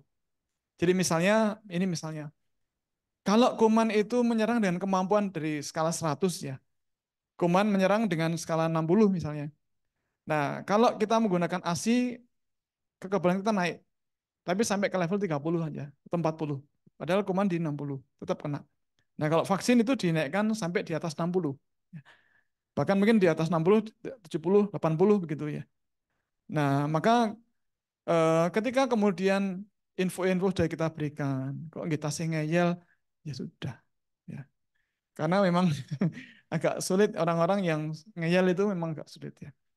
Itu makanya penting ketika kita belajar, kita niatnya memang cari ilmu, bukan kemudian siap-siap ngeyel gitu kan. Ya. Jadi sekali lagi, kalau memang penggunaan nutrien tertentu atau nutrisi tertentu atau menggunakan ASI itu cukup ya, maka tidak perlu dunia ini menyiapkan vaksinasi. Bapak Ibu, mohon maaf sekali lagi, wabah COVID itu tidak hanya terjadi di Indonesia, tapi di seluruh dunia dengan angka kematian yang sangat tinggi. Bahkan pernah di Brasil saya baca itu sehari semalam itu pernah 4.000 kematian. Itu kalau ASI itu cukup ya, ya sudah, tidak akan ada kematian sebanyak itu. Ya, tapi kemudian ketika program vaksinasi ditingkatkan jadi tinggi, maka bisa ditekan dan seterusnya. Jadi kalau para dokter ahli di berbagai negara dan pemerintah berbagai negara memutuskan untuk vaksinasi massal, berarti ada sebabnya. Berarti dari nutrien maupun dari ASI itu belum cukup untuk meningkatkan titer antibodi. Pekatan Bu Fitri. Oke. Yang lain monggo silakan. Ada Bapak, silakan. Pak, dari mana Pak? Monggo. Monggo Bapak Iwan Junaidi bisa langsung bertanya. Assalamualaikum, Ustadz Nanung. Langsung saja bertanya, Pak Iwan ini. Di Ya, mana? Makassar. Oke. Ustadz Nanung nambah pengetahuan saya aja. Saya pernah mendengar istilah vaksin, imunisasi, kuman, bakteri. Nah itu perbedaannya seperti apa, Ustadz? Oke. Ya. Imunisasi itu kegiatan untuk meningkatkan imun kita. Imun itu kekebalan tubuh. Nah, jadi meningkatkan kekebalan tubuh kita itu bisa dengan minum ASI, bisa dengan tidur yang cukup, bisa dengan olahraga yang baik, ya. Bisa dengan mengurangi begadang. Itu meningkatkan imun kita. Bisa pula dengan menggunakan vaksin. Jadi imunisasi itu upaya untuk meningkatkan kekebalan tubuh kita. Ya. Nah, imunisasi bisa menggunakan vaksin. Maka ada istilah vaksinasi. Jadi meningkatkan kekebalan tubuh kita menggunakan vaksin. Kalau tidak menggunakan vaksin, memang kekebalan tubuh itu naik, tapi belum setinggi kalau menggunakan vaksin. Bukan, Pak. Kalau bakteri, virus, jamur itu mikrobanya. Mikroba itu macam-macam. Kalau bakteri itu ada yang baik, ada yang tidak baik. Makanya ada bakteri yang beneficial, yang manfaat, dan bakteri yang tidak baik, yang patogenik. Yang patogenik itu merusak tubuh. Yang bermanfaat itu yang ada di yogurt, yang dipakai membuat keju, dan yang lain. Kalau virus semuanya jelek. Kanten, Pak Iwan. Yang lain monggo, barangkali. Baik, selanjutnya ada yang raise hand ini Pak Nanung dari Bapak Datuk Gonjong Pak Datuk Ferry. dari Kaya. Monggo, silahkan. Bisa di-unmute dulu, kemudian bisa bertanya, Pak. Di-unmute dulu, Pak Datuk. Belum bisa nih. Assalamualaikum warahmatullahi wabarakatuh. Waalaikumsalam. Pak Nanung, kenalkan saya Datuk Gonjong dari LPK Kayama Amanah Sejati. Jadi saya udah lihat tadi ada masalah vaksin rubella. Ini vaksin rubella ini diberikannya kapan? Karena sampai sekarang saya memang menempatkan pekerja migran Indonesia, setiap yang berangkat ke Taiwan itu diwajibkan untuk melakukan vaksin rubella. Apakah vaksin rubella ini diberikan mulai dari bayi ataukah hanya diberikan setelah mereka tuh dewasa? Itu Pak Nanung. Terima kasih. Pak Datuk, mohon izin saya tidak bisa menjawab karena saya bukan dokter, bukan bidan, saya tidak tahu jadwal vaksinasi. Jadi mohon Oke, izin oke. tidak bisa menjawab. Oke, thank you. Oke. Ada lagi, monggo yang agak mudah pertanyaannya. Jangan yang sukar-sukar. Jadi maaf Bapak Ibu, saya bukan dokter, bukan bidan, jadi saya tidak tahu jawabannya. Nanti bisa langsung ditanyakan ke dokter atau bidan yang dekat dengan kita. Ya. Di chat room masih ada? Sudah, Sudah nggak ada. sudah tidak ada. Kalau tidak ada bisa kita akhiri saya kira. Oh itu ada. Jadi yang perbedaan Oh yang tadi bermanfaat. Pak. Ya, oke. Ya, saya kira itu Bapak Ibu, alhamdulillah kita sudah banyak belajar. Kalau masih ada yang belum jelas, nanti bisa kita sambung di WA Group. Dan mohon maaf, Bapak Ibu yang sudah masuk di dalam WA Group, jangan keluar. Karena acara belum selesai. Ya. Acara masih 22 pertemuan, kan? Masih 22. Ini pertemuan yang ke-11, berarti masih separuh perjalanannya. Nah, jangan keluar dari WA Group, karena info-info tentang link Zoom nanti akan disampaikan di WA Group, tidak di tempat yang lain. Jadi setelah daftar masuk ke dalam WA Group, jangan keluar. Keluarnya nanti kalau acara sudah selesai pertemuan yang ke-22. Perkataan terima kasih, mohon maaf atas semua khilaf. Akhirul kalam, assalamualaikum warahmatullahi wabarakatuh. Waalaikumsalam warahmatullahi wabarakatuh. Alhamdulillah, jazakallah Pak Nanung atas jawaban yang telah dijawab dari pertanyaan-pertanyaan yang ada. Kemudian kita sudah berada di penghujung acara, namun bagi para peserta yang ternyata nantinya masih memiliki pertanyaan untuk bisa ditanyakan di grup, disampaikan di grup saja, nanti bisa dijawab oleh narasumber kita. Kemudian betul kata Pak Nanung, jika sudah masuk grup, dimohon untuk jangan keluar dulu. Dan bagi para peserta yang bergabung di pertengahan acara atau di minggu-minggu pertengahan, itu bisa mengakses materi yang telah lalu di YouTube Fakultas Peternakan. Ada playlistnya di New Halal Class 2023. Silahkan bisa melihat tayangan yang lalu di YouTube atau di link drive yang sudah kami siapkan dan kami bagikan di grup. Kemudian bisa melakukan presensi di link presensi yang telah kami bagikan. Kami berikan kesempatan lagi kepada peserta hari ini yang belum melakukan presensi, bisa melakukan presensi secara online di link yang telah kami sampaikan di chat Zoom. Bisa dicek terlebih dahulu di bagian bawah itu ada bagian mute, video, kemudian ada bagian partisipan dan ada bagian chat. Jika tidak terlihat bisa dilihat di bagian titik 3 dan bisa dicari yang bagian chat dan itu sudah ada linknya di presensi New Halal Class 2023_11. Begitu. Kemudian karena sudah tidak ada yang bertanya lagi, kami juga akan mengajak para peserta yang hadir secara offline di auditorium untuk nanti bisa melaksanakan sholat asar berjamaah di Masjid Nurul Fikri, Fakultas Peternakan UGM, yang ada di sebelah timur gedung auditorium atau di sebelah timur gedung ASLC Fakultas Peternakan. Kemudian mari kita tutup acara New Halal Class pada siang sore hari ini dengan membaca hamdalah dengan dilengkapi dengan doa kafaratul majlis. Alhamdulillahirabbil alamin. Subhanakallahumma wa bihamdika asyhadu an la ilaha illa anta astaghfiruka wa atubu ilaik. Alhamdulillah, terima kasih kami ucapkan jazakallah kepada Bapak Ibu peserta yang telah hadir. Semoga ilmu yang didapatkan dapat bermanfaat. Kami selaku panitia yang berada pada pertemuan hari ini memohon maaf apabila terdapat kesalahan dan kekurangan selama berjalannya acara. Dan segala informasi tambahan sekali lagi akan kami sampaikan melalui WA Group. Kami tutup. Syukron. Wassalamualaikum warahmatullahi wabarakatuh.